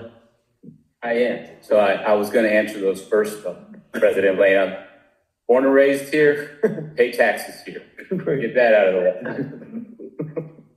No, good evening, President and distinguished board members. I'm here on behalf of the city of Lancaster. My name is Trolleys Niebla. I am the city manager. We were here a couple weeks back. We talked about some of the great things we've done through partnerships to really build out our water infrastructure. I can't hear you. I apologize. I'll get closer. So we talked about a lot of the things we've done as a valley partner and really build out infrastructure. I think that was probably one of the best presentations that I've ever heard today by Matt and Peter in explaining the state water project, how our water gets here. They did a phenomenal job. But what it also says is that this board and past boards of this agency have done a really good job at planning for the future in terms of all that water banking that is being done to really plan out and store the water on those down years and have it available. We've done a phenomenal job. So good job. Keep up the great work on that. So we all know you don't have to go that far back in time, probably 4 or 5 years to know that when new development was coming, there was a time that those models didn't show we had enough water. And developers were having to pay $10,000 per acre foot to go out and secure additional water sources. So I think all this forward thinking has set us up for the future, and there is enough water. But if we don't go ahead and go forward with a project like this and ensure that we can suck the water out at the end of the straw there to bring it here, all that will go for naught. there won't be enough water here to even charge a developer $10,000 for acre foot. So present, we know, and the team here did a great job at explaining, the current infrastructure is inadequate. It's old, it's antiquated. It was built 50 or 60 years ago. We've got earthquakes potentially coming for it. We've got, seawater intrusion coming for it. All this climate change that has been discussed here. We have to protect ourselves against that. I know I can speak for me, but when we have that next earthquake, I don't want to be the one to tell our public, I'm sorry, we didn't do enough. We should have participated in this project so that we could get the water we need to serve you. But now that we had an earthquake and all that old infrastructure is damaged, we don't have it. Go fend for yourself. I don't want to do that, nor do I think we should do that as a region. Looking forward to the future, for those that kind of haven't been in the loop on development is cranking up at a rate we haven't seen since the Great Recession. So we are now looking at, just in Lancaster alone, this isn't Palmdale or unincorporated areas, we've got 11,000 new homes in the planning phase. We've got 1.3 million square feet of commercial and another 6.5 million of industrial, which is going to be high-paying, high-tech jobs for this valley. All great things for economic development and growth and prosperity and all the things that we want to see happen here in the Antelope Valley. So with that, I think I heard another number in the presentation. It's $11.8 million for 2 years to know, should we participate? That is such a small investment to hang on to. Plus we can get it refunded. Why would we want to, cut our, what's the saying, cut your nose off to spite your face? Why would we want to do that now? Let's ride this out. Let's see what happens in 2 years and and then we make a more educated decision when we have all of the data, all the information. We've done the studies. We know the cost. We're ready. And another thing that hasn't been talked about, with big infrastructure projects like this, history shows us the state, the feds, there's going to be a lot of grant funding or government money that can help offset some of those costs. So at the end of the day, the cost may come in significantly lower than what we think, at least to the taxpayers of the Antelope Valley. With that, and the offer was on the table the last time. I think Palmdale even chimed in and they were interested, but Lancaster for sure. We're willing to partner in any way that we can. We're willing to see this project move forward in any way that we can. That offer is still on the table. So let's collectively get creative. Let's put our heads together and let's figure out a solution, because failure to act on this and do the right thing is a failure to all the residents that live in the Antelope Valley. And Lisa, I think you tried to make it clear when the city was there, the last meeting, you had many members of the city council. We do have enough water for Lancaster development. And one thing about banking, we've got over 2,000 square miles. Very few communities in California have the resources that we do as far as banking. As far as, banking, the water is here and it's here when we need it. We don't have to worry about aqueduct breaks. We don't have to worry about saltwater intrusion. We don't have to worry about earthquakes, pumps breaking down. So, we have something that makes sense, and that's jobs here, and that's work here, and the water's here. And right now, we have over 700 miles or close to it, 700 miles of pipes and aqueduct. Any place along the line, there can be failure. And once it's over this Tehachapi's, we've got a tremendous area to bank. And so you're fixed on the one item it's going to be a cost benefit ratio is not very good. And even though the state says the cost benefit ratio makes some sense, they used a discount rate of about 2%, and nobody in business would do that. It's close to 8%. So they make everything, it supports their agenda and what they're pushing for. To understand, and you don't seem to do that at this point, we do have enough water. And the things you're saying makes very little sense when we have alternatives. No, as far as somebody saying $1 million or $11 million it's closer to 12, but it's a minor investment. My God, that's somebody that hasn't had to work for it. That's crazy to say that. I understand there's enough water, and I agree with you there. But Anybody would say that? Not the And it was said question at a hand. few weeks ago. The question at hand is can we get that water here where we need it? When that infrastructure goes down in that next earthquake and it takes 5 to 10 years to get it back up and running, that banked water you've got, the graph showed it. You've only got 2 to 3 years of water supply. What are you gonna tell You've got people? unused production rights. Mr. Chairman, point of order. The city's Mr. Chairman, point of order, please. Mr. Chairman, in a meeting, it's not appropriate to go back and forth with speakers like this. And Mr. Chairman, you are somebody we all respect. I wouldn't be on this board without you, but what you're doing right now is inappropriate.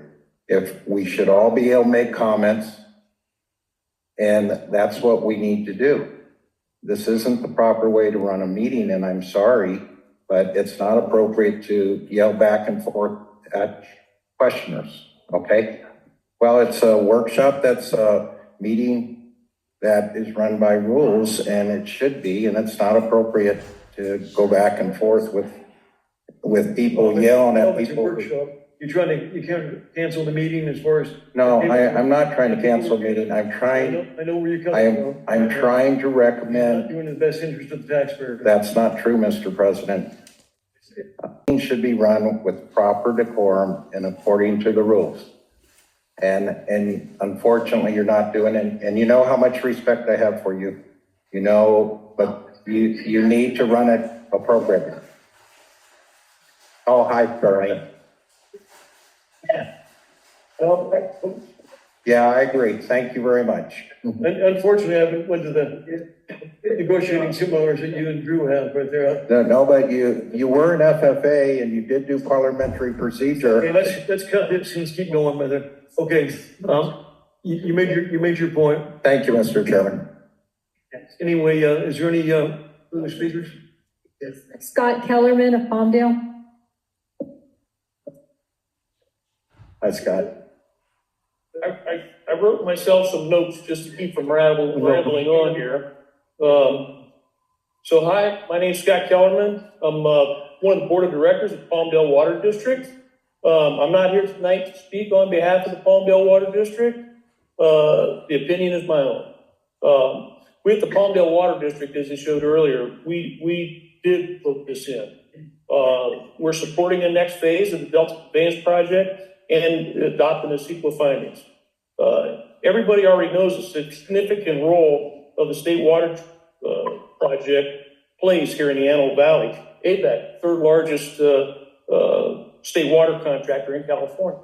The decision was made by board members to invest in the future of the Antelope Valley in the state water project years ago. I'm sure that at the time it was a tough decision and had controversy of its own, like we're seeing here tonight. The state water project is a resource that we all have relied on for many years, and would like to urge you to continue to be part of that for many years to come. This is one of the decisions that need to be made to protect the investment that somebody made before you guys got here. This is something that was started way before, any of us were here. As I understand, if you chose not to fund this portion of the project, that you could forfeit your ability to participate in the Delta Conveyance Project at all. So in the future, you could lose it if you don't participate. Why would you take that chance? With the current system we have, there's only one method of delivery, and that's through the Delta. At one time, that was a reliable delivery system, but going forward, it could become a problem as it's less reliable in the future. As the system ages, you risk becoming more fragile, susceptible to increased risk, like subsidence of the land, that we spoke about, seismic activity, levees collapsing, sea level rise, increase in intensity of storms and runoff. We way to capture that stuff. If we don't fund this project, the next phase of pre-construction work and the adoption of CEQA findings, you stand a chance of losing the opportunity to share in the benefits of that Delta Conveyance Project. Why would you want to risk that? Your ability to participate in the future benefits and to take advantage of the Delta Conveyance Fund. I mean, you definitely don't want to risk that. They're asking for an advance towards a future project. And it's gonna be paid back, if we go forward with the thing. So, I mean, what are you really risking at that point? Is taxpayer money gonna come back to pay for it? It's not gonna be paid for through rate revenues. So I don't know, it doesn't make sense to do that. So, didn't want to take a whole lot of time. That's really all I had to say. Thank you. Evidently, you're not a resident of AVEK district. I'm a lot of water, so yeah, water. You're Palmdale Water District? No, El Dorado. Okay. El Dorado's Palmdale Water. Okay, thank you. Palmdale. Madam Secretary, do you have any? But the water comes through AVEK. There's no, that's well comes through. It's better. What are the board director? You're what? Board director in El Dorado. Okay. You get your water. I don't know. Oh, you're on Palmdale, but you're on the board of El Dorado? No, you live in El Dorado? Yes, but you're on the board of Palmdale Water District? Yes. Oh, Palmdale Water District does not pay taxes in the AVEK district, okay? You don't pay, where you live, you don't pay taxes into the AVEK district. You pay your taxes into the water. Mr. Chairman, point of order, again. Mr. Chairman, point of order, this is inappropriate. John Goit from Sundale Water.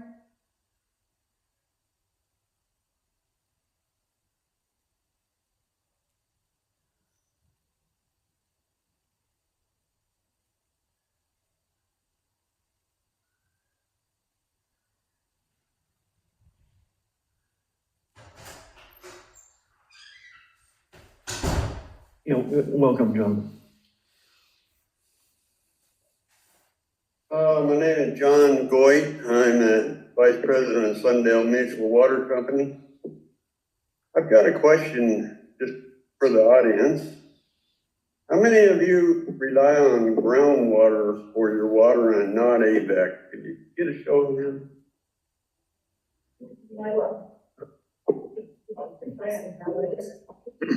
And when your manager was showing her short years of water, let's remember Oroville Dam. That was the poorest bit of engineering ever done, and that was the state water resources that we're dealing with here that's going to build this project. Sundale has 925 parcels. We have 355 homes right now, and I'm speaking for those people. I feel Antelope Valley doesn't need an emergency backup for water. If we would bank water responsibly, we've already spent millions of dollars on the water bank.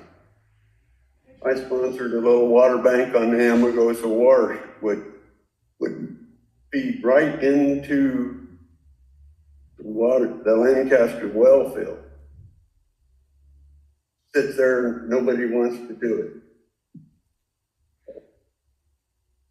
We vote to spend this money. We've already spent $15 million in this project. So if we spend another $25 million over the next 2 years, then you're going to come to us and say, we've already spent $40 million, got to go further. I just don't believe it's money well spent. I think you should expand your water banking, maybe use a little more common sense on water and delta smelt. They've never taken in the effect of the bass that they put in the delta, in this delta smelt disappearance thing. There's no science. Part of Mr. Parrish here on the board, I've tried to run people for this board, and the city of Lancaster's got more money to put in candidates than anybody else has. So unfortunately, this day and age, whoever spends the most money and has most yard signs gets a candidate. We're kind of getting overrun by the city. Thank you. Thank you. Is there any other speaker for it? Donnie Escobedo. Anybody's welcome to speak. If you're on the card, that's fine. If not, still welcome to speak. Hey, Julie.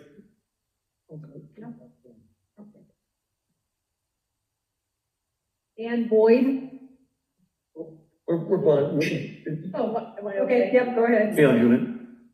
Good evening. My name is Julie Kyle. We're longtime farmers in the valley here, and I just wanted to make a couple of comments. The information that Peter gave about going to the Department of Water Resources site, that's a really informational site. And some of the comments that I particularly, because I don't have to tell this board how cost conscious the Kyles are. So you'll understand this when I say this. The Department of Water Resources itself says, be ready because the costs are going to escalate. The costs are what they are right now, but this project is many years off. So the costs are going to go up substantially, and that was off of their own paperwork. This conveyance also is an upgrade. It's going to be an approximately 45-mile tunnel for this cost of money. That's pretty alarming in itself. When if you think it's going to add an incredible amount, it's an upgrade of 45 miles. And their project is to capture water during atmospheric rivers, and we all understand that. They're able to capture more water. The last line in their project says, the project does not guarantee water. Good point. I would suggest everybody read their paperwork. Good point. Good. Thank you. Thank you, Dean. Thank you. Yes. Thank you, Julie. Is there any other card? Dan Boyd? Johnny Escobedo? If not, anybody's free to come up and speak if they like. Mary Johnson? Magua Dulce? Susan Zonter from Lake Hughes? Excuse me, Holly? Yes. Hello, we do have speakers in the west building here. Okay, we'll call on you after. You called her. Yeah, you just called her. Oh. Mary Johnson. I believe you have a card over there. Okay, is she free to speak? Yes, you can speak. Yeah. Thank you. Okay, Mary Johnson, I'm in Agua Dulce. I appreciate you having this workshop. In staff's presentation, there were lots of pretty slides and charts and figures. So wondering if staff can tell me the percentage of taxpayers who don't get a drop of water from AVEK. And why should the taxpayers who don't get a drop of water from AVEK be burdened with financing the project? I get the fact that the infrastructure needs to be updated. It clearly needs to be updated, and there is a benefit to it. But the cost-benefit ratio for me is zero benefit. So I'm hoping somebody from staff can tell me what percentage of the taxpayers don't get any water from AVEK. So this is Matt. Good question, and unfortunately, I don't have a number for you, but we can. That's a number that you need to have, please. I mean, that's a legitimate question from everybody here who has been paying since 1962 taxes, getting zero benefit. Just let us know how much we're paying for the infrastructure for something that we'll never receive.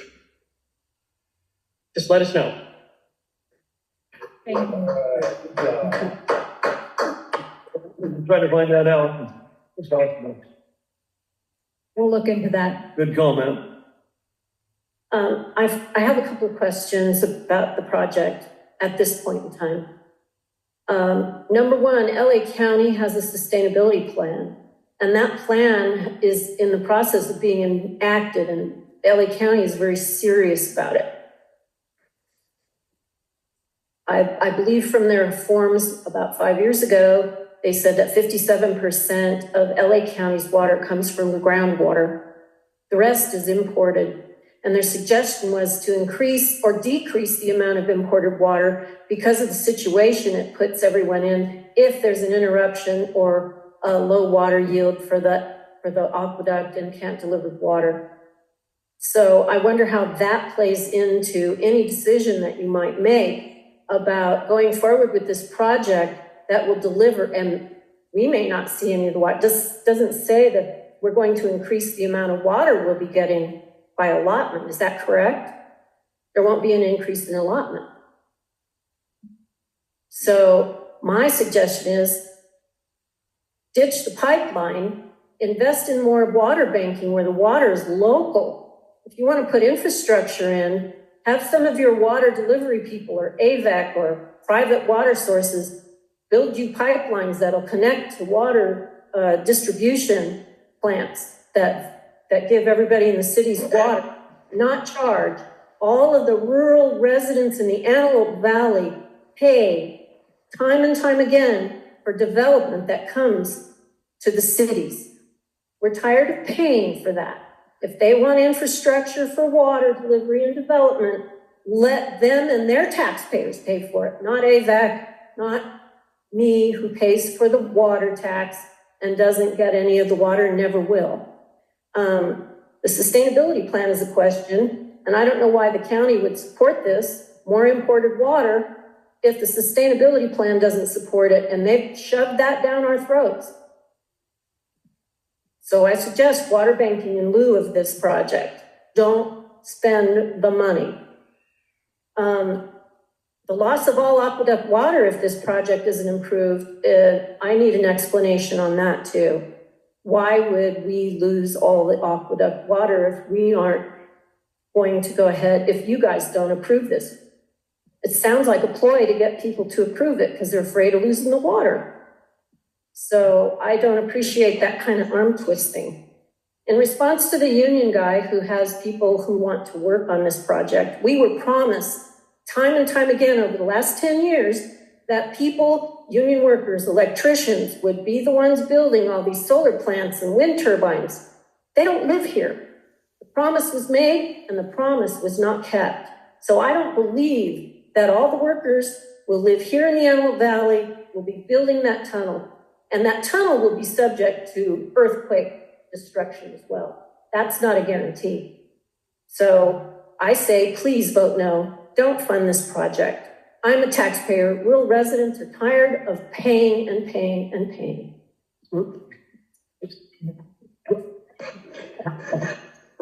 Thank you. Good presentation. Is there any other speakers? Yes. Go ahead. State your name. My name is Shelby Carter. I would like to say just something very simply.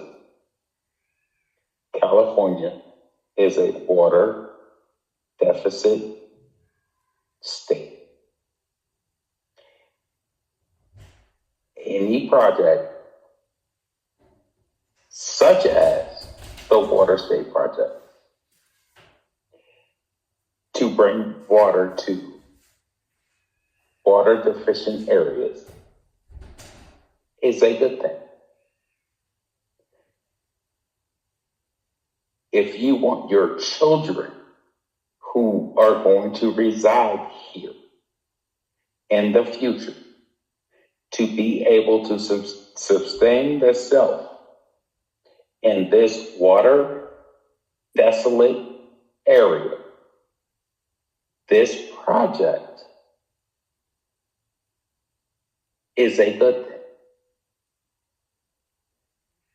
You can, I don't want to say complain because that's not the right word I want to use. You cannot want the taxes.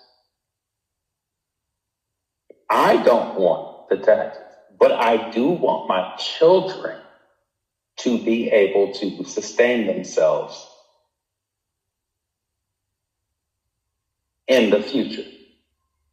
This project is much like the Water State Project that brought water to these communities.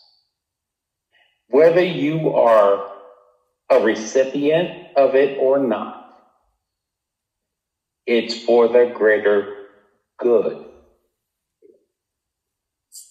And it will sustain our children in growth in years to come. That's all I have to say. Thank you very much. Okay. Thank you. We have four more cards. Okay. Jacqueline Hager from Acton. Are you taking colors on the phone? We will after we finish the cards, sir. Thank you. Hello, and thank you very much for having this forum. I first want to start with a request. I would like to have a workshop that isn't run like a regular meeting under the Brown Act, in which all the communication is one way. We need to have dialogue, we need to have communication. So I'd like a real workshop, and I'd like that workshop to answer Mary Johnson's question and to answer Susan Zontra's questions, because those are very important questions for people. So, and we need to have an opportunity to have a discussion. And at that workshop, we should have Rita Campbell-Ath, who's the Chief Sustainability Officer for the County of Los Angeles, coming in here and talking about how this fits into the water plan, which is set up to reduce imports to all of LA County down to 20%. So 80% of LA County's water is supposed to be self-generated. So that's Susan's point, and I think it's important for them to be part of this discussion. So I would like to have an actual workshop where it's not people sitting at a dais, but it's the board members talking to the people, whether they're from the city, Palmdale, Lancaster, rural areas, so we can all have a discussion and not just have one-way communication. So that's my request. Also, I have an observation. This is a commitment for $12 million. And I took some notes and I did some math, and I noted that your income is $40 million a year, your costs are $33 million. So this $12 million commitment won't increase our, I'm understanding, property taxes or anything at this point. However, and so if you approve it, you'll have 2 years, I would imagine, to figure out a way to satisfy everybody in the AVEK district. So that leads into my second point. AVEK boundaries were drawn 50 years ago, and they've expanded somewhat, but in my community, in the community of Acton, in most of the communities south of Sierra Pelone, the plan in 1994 was to have massive subdivisions. And that's why half of Acton is in Palmdale's sphere of influence. We were supposed to be the next phase of Palmdale development because it was thought we had water and all these things. But the community residents in the 90s said, whoa, we want to preserve our rural atmosphere, and successfully made that happen. But in the meantime, half of Acton is in AVEK. I'm sorry, almost all of Acton is in AVEK. And first of all, I'm an Acton resident. I am a District 37 customer, so I'm an AVEK customer.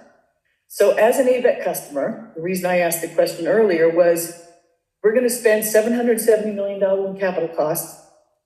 If you add all the costs on top of that, that's anywhere from 1.5 to 2.5 billion or perhaps more. So I, as a customer, have to decide, well, is it worth $2.5 billion to get 9,000 acre feet? I'm not sure that pencils out.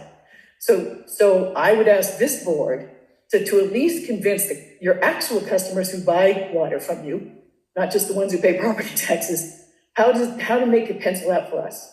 And at the workshop also, I think you need to explain how I, as a customer, may be cut off from aqueduct water because of if we don't participate in this. Because as far as I'm concerned, this contract went into effect and it goes through 2085. We're supposed to have aqueduct water. So you need to make it clear to me, because I'm not very smart, how it is that I won't get aqueduct water if I don't support this. So back to the AVEK boundaries. A lot of those boundaries were decided back in a time when rural communities were considered urban in waiting. Okay, suburban in waiting, and then eventually urban in waiting. So that's not how it is anymore. So what I would like to ask is that you can structure this however you want for your customers, I believe. And if I'm wrong, let's talk about it at the real workshop.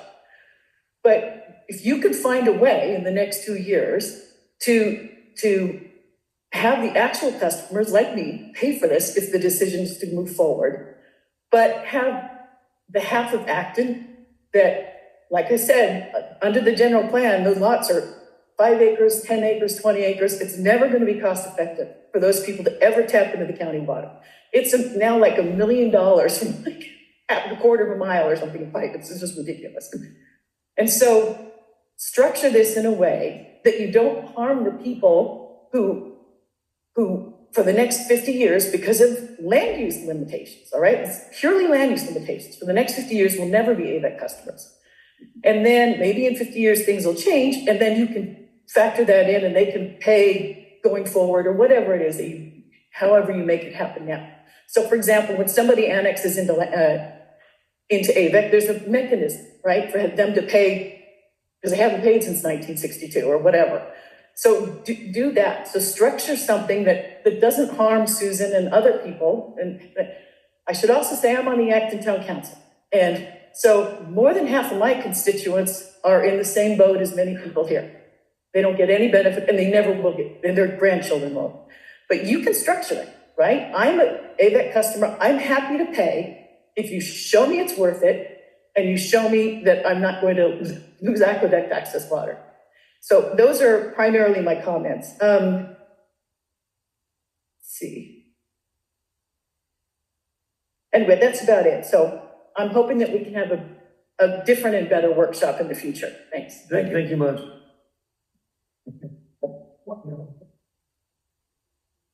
Okay. Kimberly Dwight. Is there any other speakers? Okay, we have a table, we have a motion. We have somebody on the phone here. Wait a minute.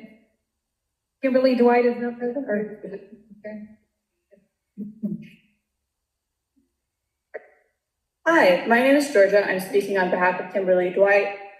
She wanted to note that she has paid, I believe her words were donated, $10,000 over the course of her 35 years living here, to the tune of around $400 a year without receiving any of the benefits from AVEK or their infrastructure. So she was just wanting to put that out there, add a voice to the number of people that you don't have a percentage for that are paying these taxes that don't receive anything in return. With that said, I'd like to move on to my comment, just in the interest of keeping things smooth for you guys. I am also on a property that is outside of your guys' infrastructure. We don't receive anything. We also pay our taxes. And I don't think it's a bad idea to earthquake-proof our water infrastructure.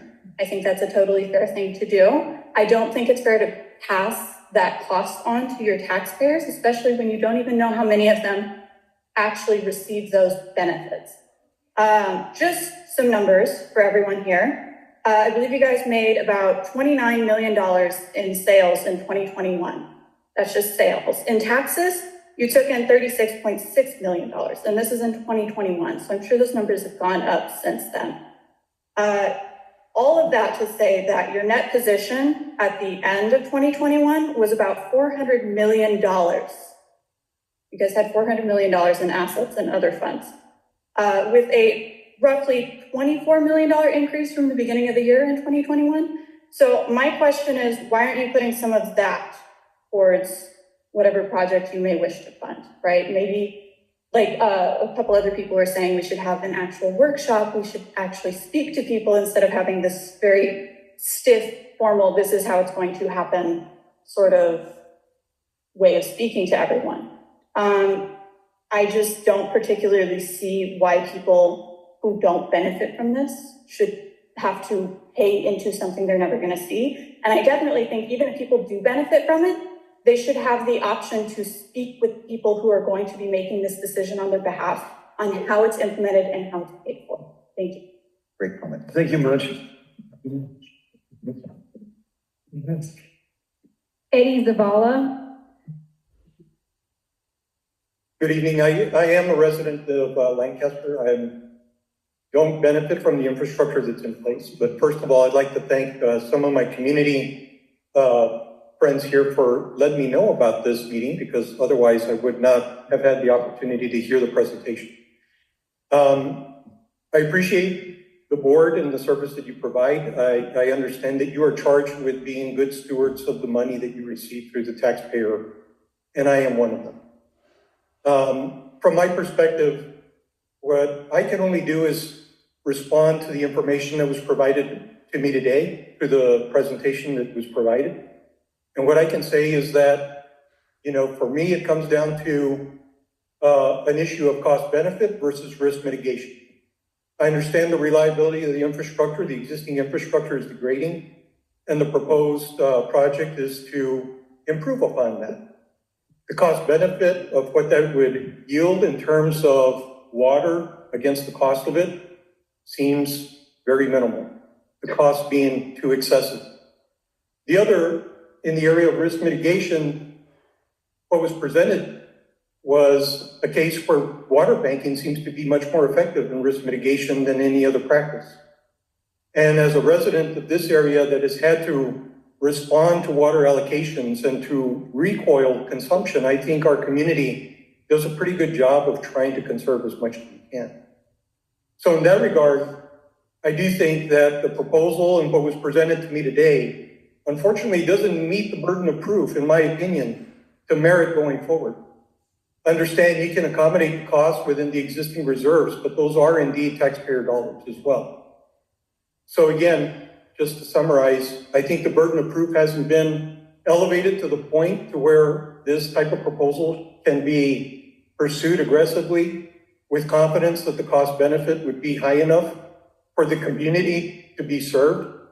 And I think one last comment that I'll make is that I think this community in general is expressing a lot of frustration of being underserved continuously from various taxes, from various impositions, assessments, whatever, and not being provided the services that are promised long-term or even in the short term.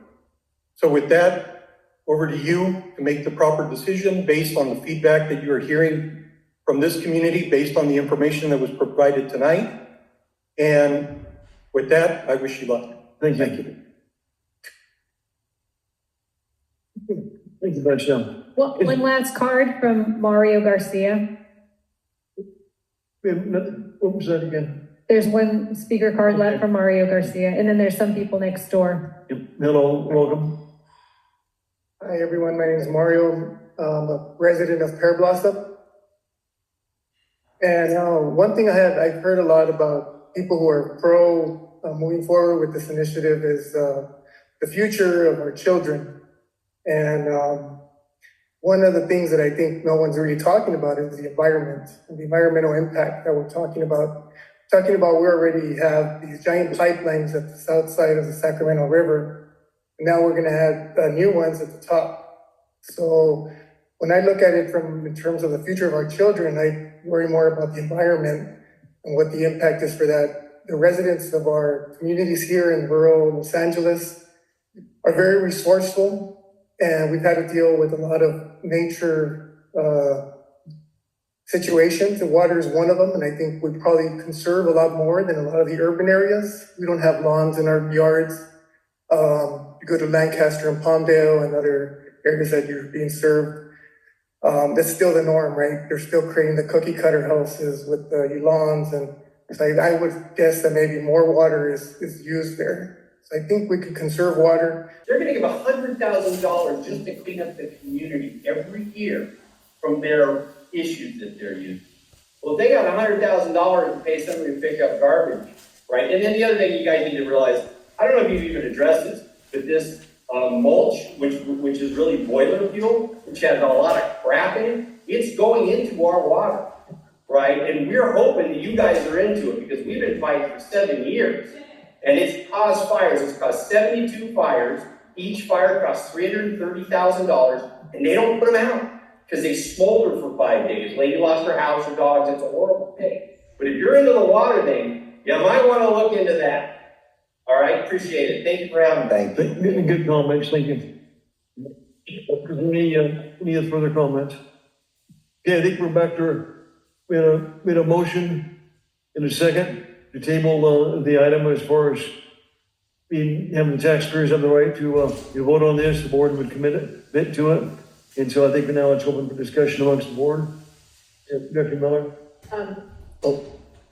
First of all, to clarify, the voting, I believe there was discussion in that would be voting before the final decision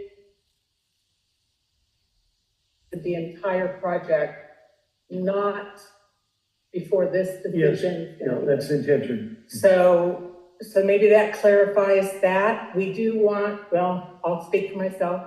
We do want the voters to have a chance at voting on the project if we go forward after the next 2 years.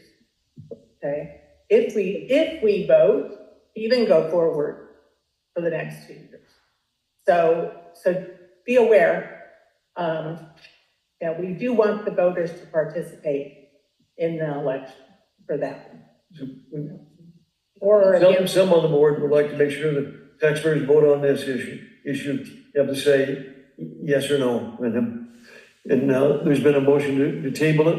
And once it's tabled, it's very hard to get it back, very hard to get this number of people, back here. And I think that was the intention. No, Mr. President, you're able to put something on the agenda that's tabled for any meeting. I'm just saying at this meeting, we don't know what it costs to put on the ballot. We need some more information. Tabling it isn't killing it. Tabling it gives you the ability to put it back on when we've got more information. If we table the motion, then we're not making a commitment to have it on the ballot at this point. Well, because I think we need to know how much it costs. There's no ballot. Okay. I think, is there any other comments, directors? Yes, I had one. Mr. President, yeah. Gary, go ahead. I'll do it after you. I had one comment. I was trying to find out what the Farm Bureau's position was on this. Matt, did we ever get a hold of Farm Bureau? No, Julie, never got a. Kyle, are you on the Farm Bureau board? Can you comment? they have. Yeah, we'd like to hear from them and what the farmer's voice is on this and the taxpayers. So. Okay, if we vote yes to table this, and it's not gonna be, at this meeting, it's not gonna be sent, the board of directors is not making a commitment to have it go before the registered voters. Mr. President, could I make a comment before we do the vote? Can I make a comment before we do? Yeah. I agree with Drew. This is the first time this was on the agenda. We don't know enough about it. I don't think any of us are saying we don't want the voters' input. In fact, I think most of us do. We don't know what the mechanics are. We don't know what the costs are. We don't know when this could happen. And I think all those things we should have our attorney look at and have our staff look at and bring back to us. So, and you're the chairman, so you have the ability President, to put it on the agenda again. And so the tabling just tables it to put it off so that we can study it more. So that's how I feel about it. Rob, you always make good comments, but thank you, what sir. I'm trying to do is allow the taxpayers to say yay or nay on this. And we should have all the information so we can do that. But we don't need any more information as far as if they have this, we can say yay or nay, let them make the decision on, and it's going to be based on that time. Who knows, this may be, we don't know how long in the future this vote may be, but at that time we'll have information and it can be presented one way or another. We probably won't get the information, for some time. So, but anyway, the commitment to be able to vote on it is what the board is the proper thing to do. Thank you, Mr. President. Appreciate it. Okay, so if there's nothing further, Madam Secretary, we can have a roll call vote. And a yes tables and a no does not. Mr. President, this is Keith Dias. May I make a final comment before we vote? Yes. I very strongly support the concept of gathering the opinions of the voting public, but based upon what I've heard when I asked questions of Mr. Markman tonight, I'm a little hesitant to vote tonight. I think this should be deferred to our next meeting. Thank you.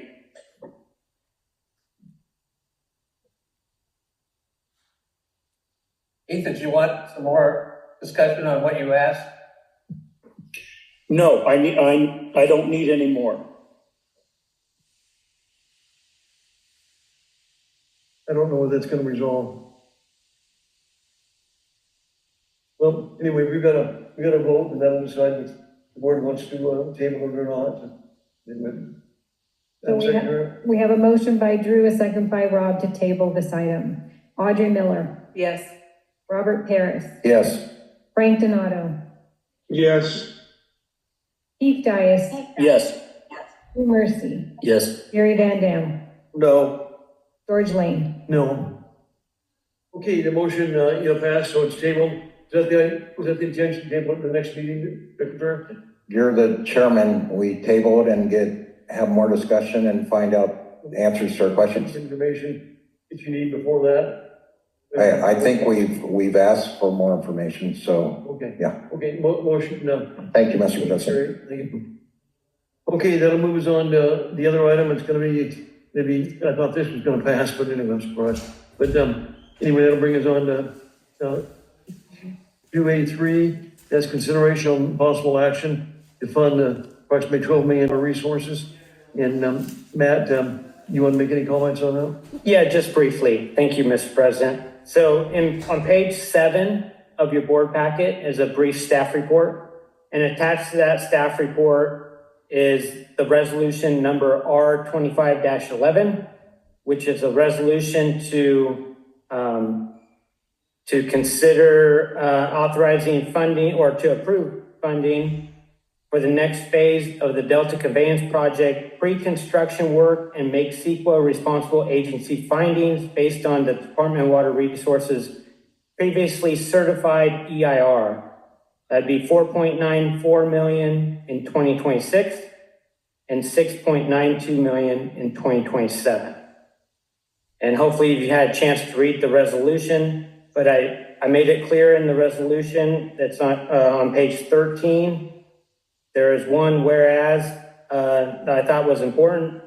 AVEK only seeks to provide funding for pre-construction work as defined, and AVEK is not approving or committing to the broader Delta Conveyance Project at this time. So, wanted to point that out. Can I get some clarification, Mr. President? So, a motion to approve board order 783 would also approve that resolution, correct? Correct. That's what you're approving. So, are you making a motion? Mr. President, I will make a motion to approve board order 783. Okay, we have a motion by Director Parrish. We have a second. I'll second. We have a second by Director Mercy. So it's open for discussion amongst the board, and we'll hear comments from the audience. Director Mercy. Thank you, sir. So, my thoughts on this, a couple of things. So one of the things, Matt, we kind of gave that worst case scenario of it doubling in cost. And then Mr. Markman referred to the increase in assessed valuation. And so that's something that takes care of some of that cost, is that increase in assessed valuation. In the last 20 years, you had the slide that showed our assessed valuation tripled. Correct. Is that correct? Okay. That's correct. So the revenue increased without anyone touching the base. The annual tax revenue increased by keeping the tax rate the same. So, the increase was solely on the increased assessed value. Right. Yeah. And that's one of the things I get to is, tax revenue doesn't go up when you increase taxes, it goes down. We learned this under President Reagan. Economic activity and people thriving under an environment like that creates that larger tax revenue. For economic activity, we need to have stable and diverse supplies of water. So that's one of the things I'm coming from initially. Additionally, I think one of the biggest threats we have to our water supply are unneeded environmental regulations that have choked the Delta over the last 60 years, ever since the voters created the State Water Project. A reduction in that supply is certainly very possible given our state leadership. So I share that concern. I really appreciate Director Miller's comments in terms of using this next 2 years to explore whether we can identify other revenue sources. As we said, in other state water-related projects, they go a third federal, a third from the state overall, and a third from the state water contractors. That brings the principle of this project of our share down significantly, roughly to what it costs to build a high school out here. And if we can use that time to explore those options, and as Director Miller said, we got some encouraging words. I tell you, I'm thrilled the fact that we finally have a president who cares about California water and seeing more flow to agriculture and people in Southern California. And, I would hate to cut out of this project before we know what the new federal administration is going to do and plan to announce for California water. And so with that, now, if many of those things don't come through, we have our options in 2 years. But if we back out now and don't stick with it, or at least follow through to see what comes up in the next 2 years, we have no way. So I know a lot of people said we need to explore more options, and I agree completely. That's what we need to do the next 2 years, and that's why we shouldn't close the door on any of those options, whether it's this at this time or identifying other local water supplies, buying from local water people, like has been suggested.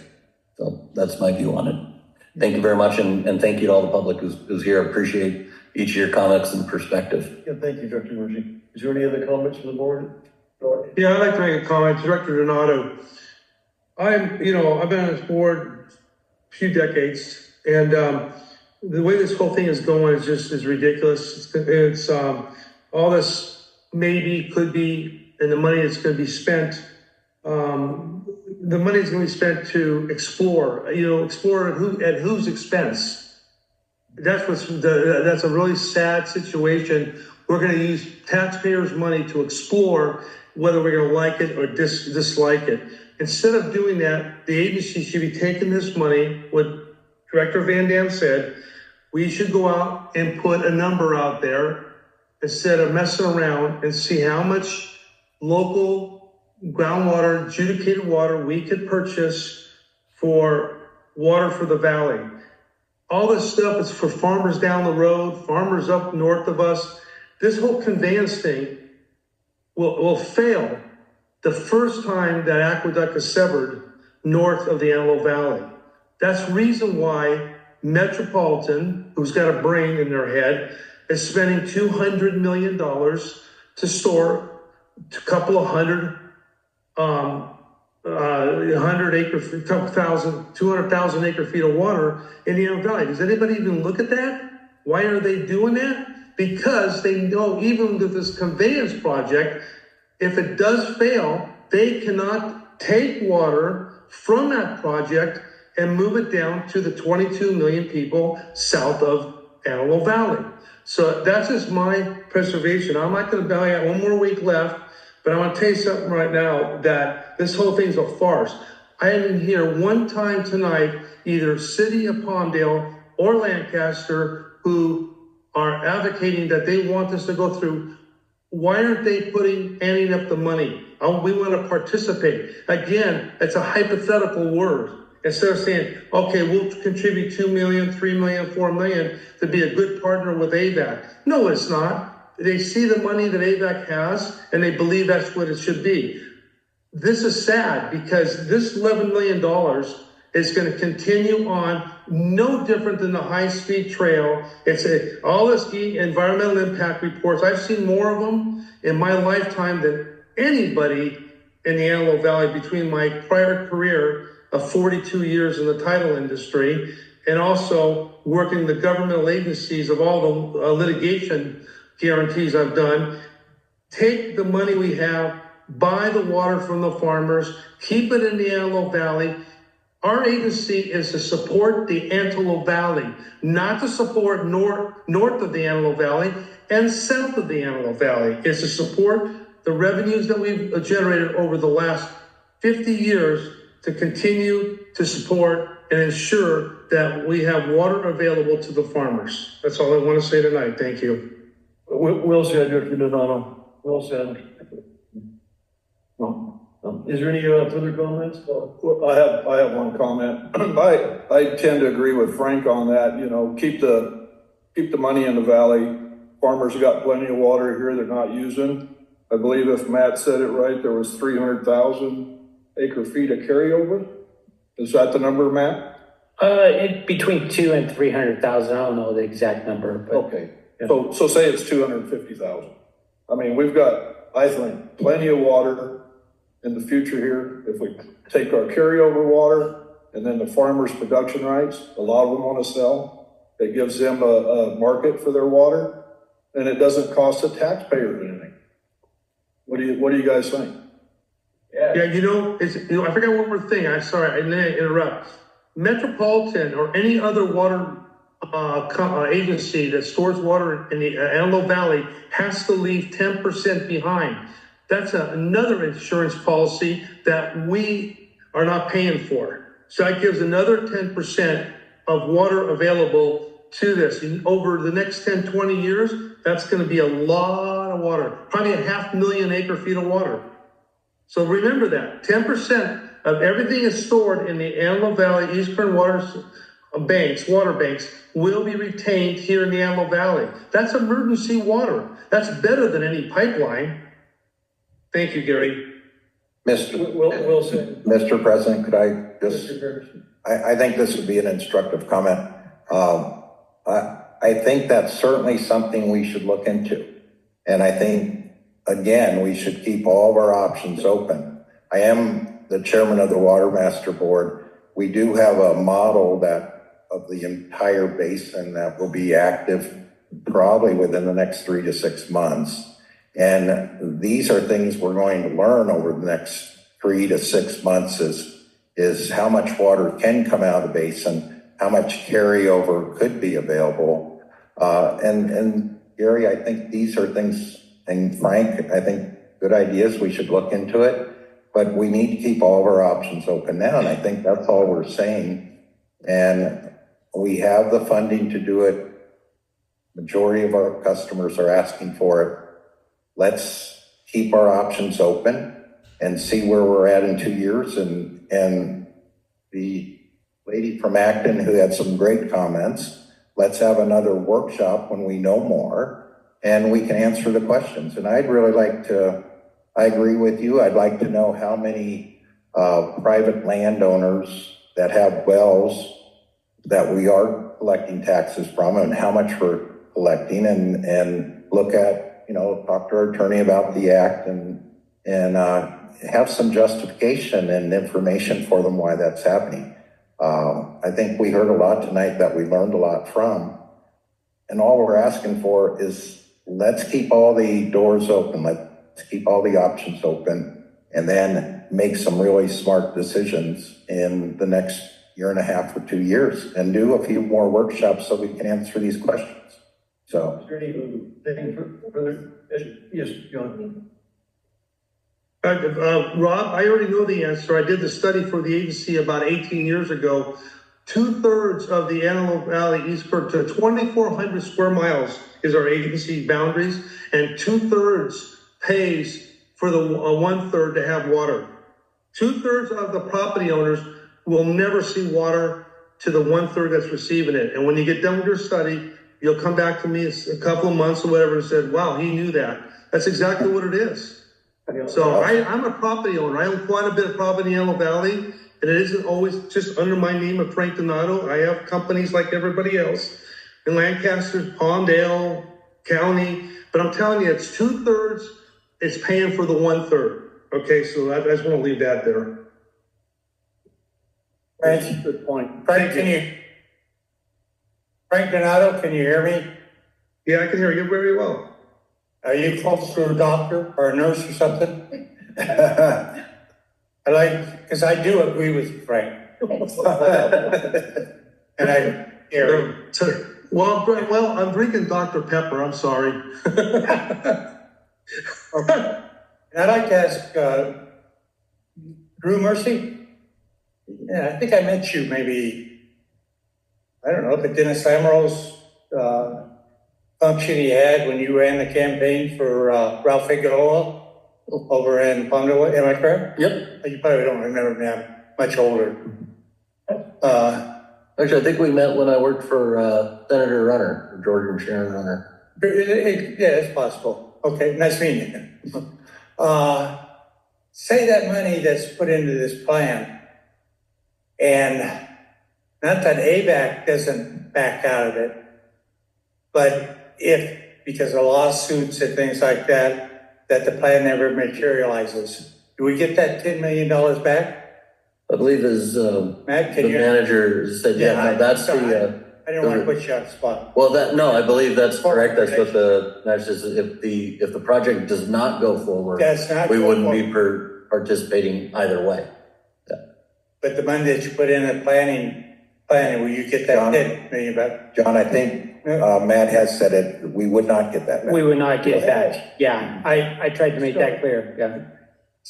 So you guys want to gamble $10 million of all these people's money? Because I don't think you understand. This is all your money. This is not AVEK's money. This is your money, okay? And so we get into planning, we get a chance of losing $10 million because there is lawsuits already that are being formed to stop the project. Is that board ready to, when I come up here in 2 years, I think, if I'm not mistaken, it's probably about 2 years, 1 year, 8 months before you have your next elections, okay? And I'd hate to see this, you spend the $10 million of these people's money when your seats are up for re-election. You know, that 25 million is gone. This project. Besides the 20, you're right, George. It's already been. We could use for water banking. We can put banking. We can. And this will make Matt happy. We can finish off that peripheral or the SNP phase 2. I'm sorry, I'm getting tired. The SNP line between Gary Van Dam's property, who has wells over there. Across the street, your Bench Ranch that you've got a production right out of. You got production rights out of the ranch you just purchased. Okay? Healy Ranch. Yeah, the Healy. I was thinking, hey, Frank, we're getting along. The Healy Ranch. And besides what's the production right, what you received out of the adjudication. Boy, I don't know if I can put my trust in, not my trust, but I don't know if I take that chance of some old, you guys losing that $10 million because the project doesn't go through because that's the Sierra Club. Did they mention that to you, Mr. Mercy, about the Sierra Club lawsuits? I'm familiar with the Sierra Club. You're aware of that, okay.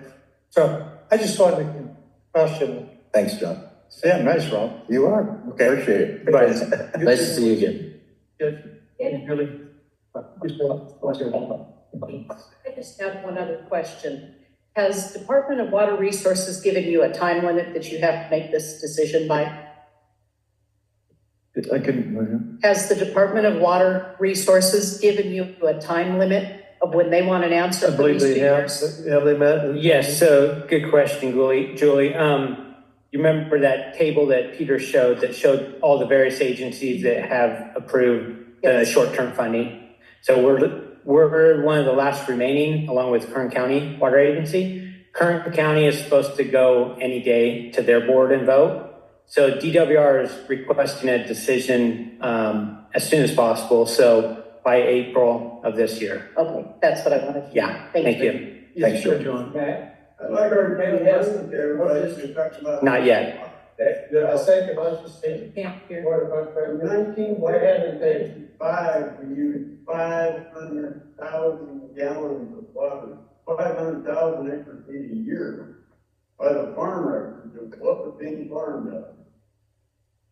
an expert bringing up how much water was in this valley, testified it took 10 years for the water to meet the water table once it hit the top of the ground. How long has it taken our bank? About 120 days to get into the water table. Our expert, the judge relied on them in adjudication, did not take in cottonwood candy coming out of the tax pit. The stream that runs down Cottonwood Canyon, many years, it's Roseman Boulevard, running on top of the ground. It's running underground. Who knows? They didn't measure it. They didn't even count it. So every day you guys are out there in the winter, look up there where the windmills are, that big canyon with all that precipitation up there, that's Cottonwood Canyon. It wasn't even involved in this 2 feet. The thing was a joke. Thank you. I'd like to make one comment. Director Van Dam. Yeah, John, good comment. The other thing they didn't consider is that there's 2 aquifers in the Antelope Valley.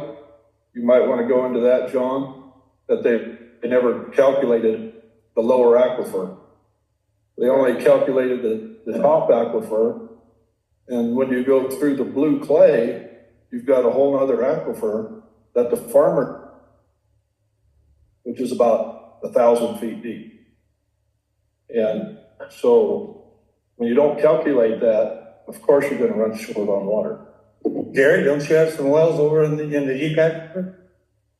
Don't you have your wells over in the deep aquifer? Yes. Yeah, and so the upper aquifer is around 800 feet. You hit the blue clay at about 800 feet. You go through 200 feet of blue clay, you'll hit the ancient aquifer. I've got a letter at home from Gary Harley that used to run LA County Water Works, and it's what they call the white paper. And in that white paper, when he's promoting the growth for the Lancaster area, he's got in there that there's millions and millions of acre feet in the ancient aquifer. Thank you for bringing that up, Gary. Thank you. Is there anything else, comments from the directors? I have a question for Matt. Matt, is that the end of April? So there's no firm date, like hard deadline date. They're requesting a decision by April of this year. DWR. Yeah. Thank you. Ready. Call for the question, Mr. President. Call for the question. I'm still in comments. Oh, okay. Okay. Sure, okay. Sorry. Is there anything further from the board? Okay. A couple of, comments. One of the directors had mentioned keep our options open. We've talked about, as far as banking, we've talked about that for an extended period of time. So now we're here at this meeting talking about it again. And we've talked about it probably a year ago. We've done very little about it. We mentioned it, and people say the same thing. Let's keep our options open. We're at the end of that period. They want a commitment, and it's before the board at this point. And just a couple of things people have talked about in the state. They'd be doing some funding. The state's in a financial crisis right now. It was on the news yesterday. They're looking into right now as far as insurance. State insurance commissioner is looking at granting a 22% increase in all California homes right there. California ranks second highest in individual income tax. California has the highest gas tax. California is one of the highest property taxes. If it wasn't for Proposition 13, which we should be abiding by, and unfortunately, that was passed in 1978, and we haven't abided by that because this bond issue with the state was done before 1978. But it's still questionable if the board votes on this. We shouldn't be subject to Proposition 13. If not legally, we should be morally. Then Antelope Valley is on one of the highest sales taxes in California, if not the nation, 11.25%. And it's going to be going to higher than that in the next year or so. Antelope Valley, Lancaster in particular, is one of the highest poverty rates. We're at almost 15.5% compared to the state average of 12%. So we need to have a lot to do right here and worry about our residents and try to make it economically viable. Every time we raise a tax, that's going to be people that can barely afford to make it now. it's gonna be that much harder to buy a home or to maintain a home. And here's a list of defaulted properties in LA County. There's 60, pages of that. And, people can barely, a lot of people can barely pay the tax. And these people are losing property, not as bad as paying the tax. Years ago, when I was much younger, I was on the LA County Tax Appeals Board. And through my years on that, I heard about 11,000 cases. And it's very sad when people are appealing for their assessed value because they're behind on their taxes. They can't afford to live in their homes. And hardly anybody at this meeting has talked about affordability. We need this, we need that, but somebody's got to pay for it. And so I know what's going to happen on this in the motion, but again, it's hurting our residents, especially the marginal residents, that have a hard time financially. And right now, many people they're renting and they can't afford to buy a home. It's going to make it that many more. So anyway, I wish the board would consider that. I wish the city of Lancaster would also. That's good. Anyway, if there's anything further from the board, and again, we're informal, so if anybody from the audience likes to say anything, okay, if not, Madam Secretary, if we could have our roll call. Audrey Miller.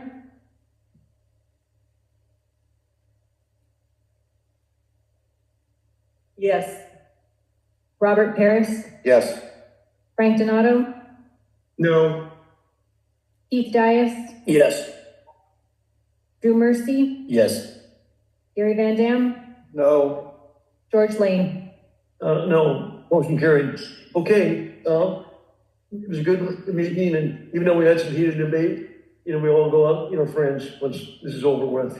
And I think one thing we want to talk about, if we want another workshop, this would be the time to talk about that. So it appears that a lot of people in the audience would like to see it. I would like to see it, we'll see what the board is. Okay. I would recommend that we have a future agenda item for another workshop. Okay, good. When we get more information. Yeah, for sure before the final vote, we should have in our workshop when we get more information that we share. Yeah, of course. Okay, Director Van Dam. Yeah, I agree. Workshop. Director Merchant. Absolutely. Director Donato and. Well, yeah. I'll watch it from the seats. Okay, Director. This is Keith Dias. Yes, I think it would be very valuable. Thank you. Okay. Matt, could you throw something out? I don't know if we try to do it here or another. Yeah, I think we'll discuss with the board when we're ready with some information to answer some of the questions that were brought up today by the public. And then we'll make sure that we put out a notice with plenty of notice, so that a written notice to all the customers and constituents so they can attend that workshop. I would like to thank John Ugerstead. He did, much helping get people in attendance right here. And this is all the years I've been on the board, this hasn't happened. So thank you much, John. You did a great job. And I consider you one of the most qualified water authorities in the Antelope Valley. President Lane, can we make sure that the topic about the taxation of the other property owners, that's a good point. that's a future item as well? Good point. Okay, so. Yeah, then we know Frank was right. Good point. So I think now there's nothing further. A motion to adjourn to next meeting, March 25th would be in order. Mr. President, this is Rob. I move we adjourn. Second, Director Van Dam, a second. Madam Secretary. Audrey Miller. Yes. Robert Paris. Yes. Frank Donato. Yes. Keith Dias. Yes. Drew Mercy. Yes. Gary Van Dam. Yes. George Lane. Almost 2 hours. I'm Matt. Good night, everyone. Good night. Yeah.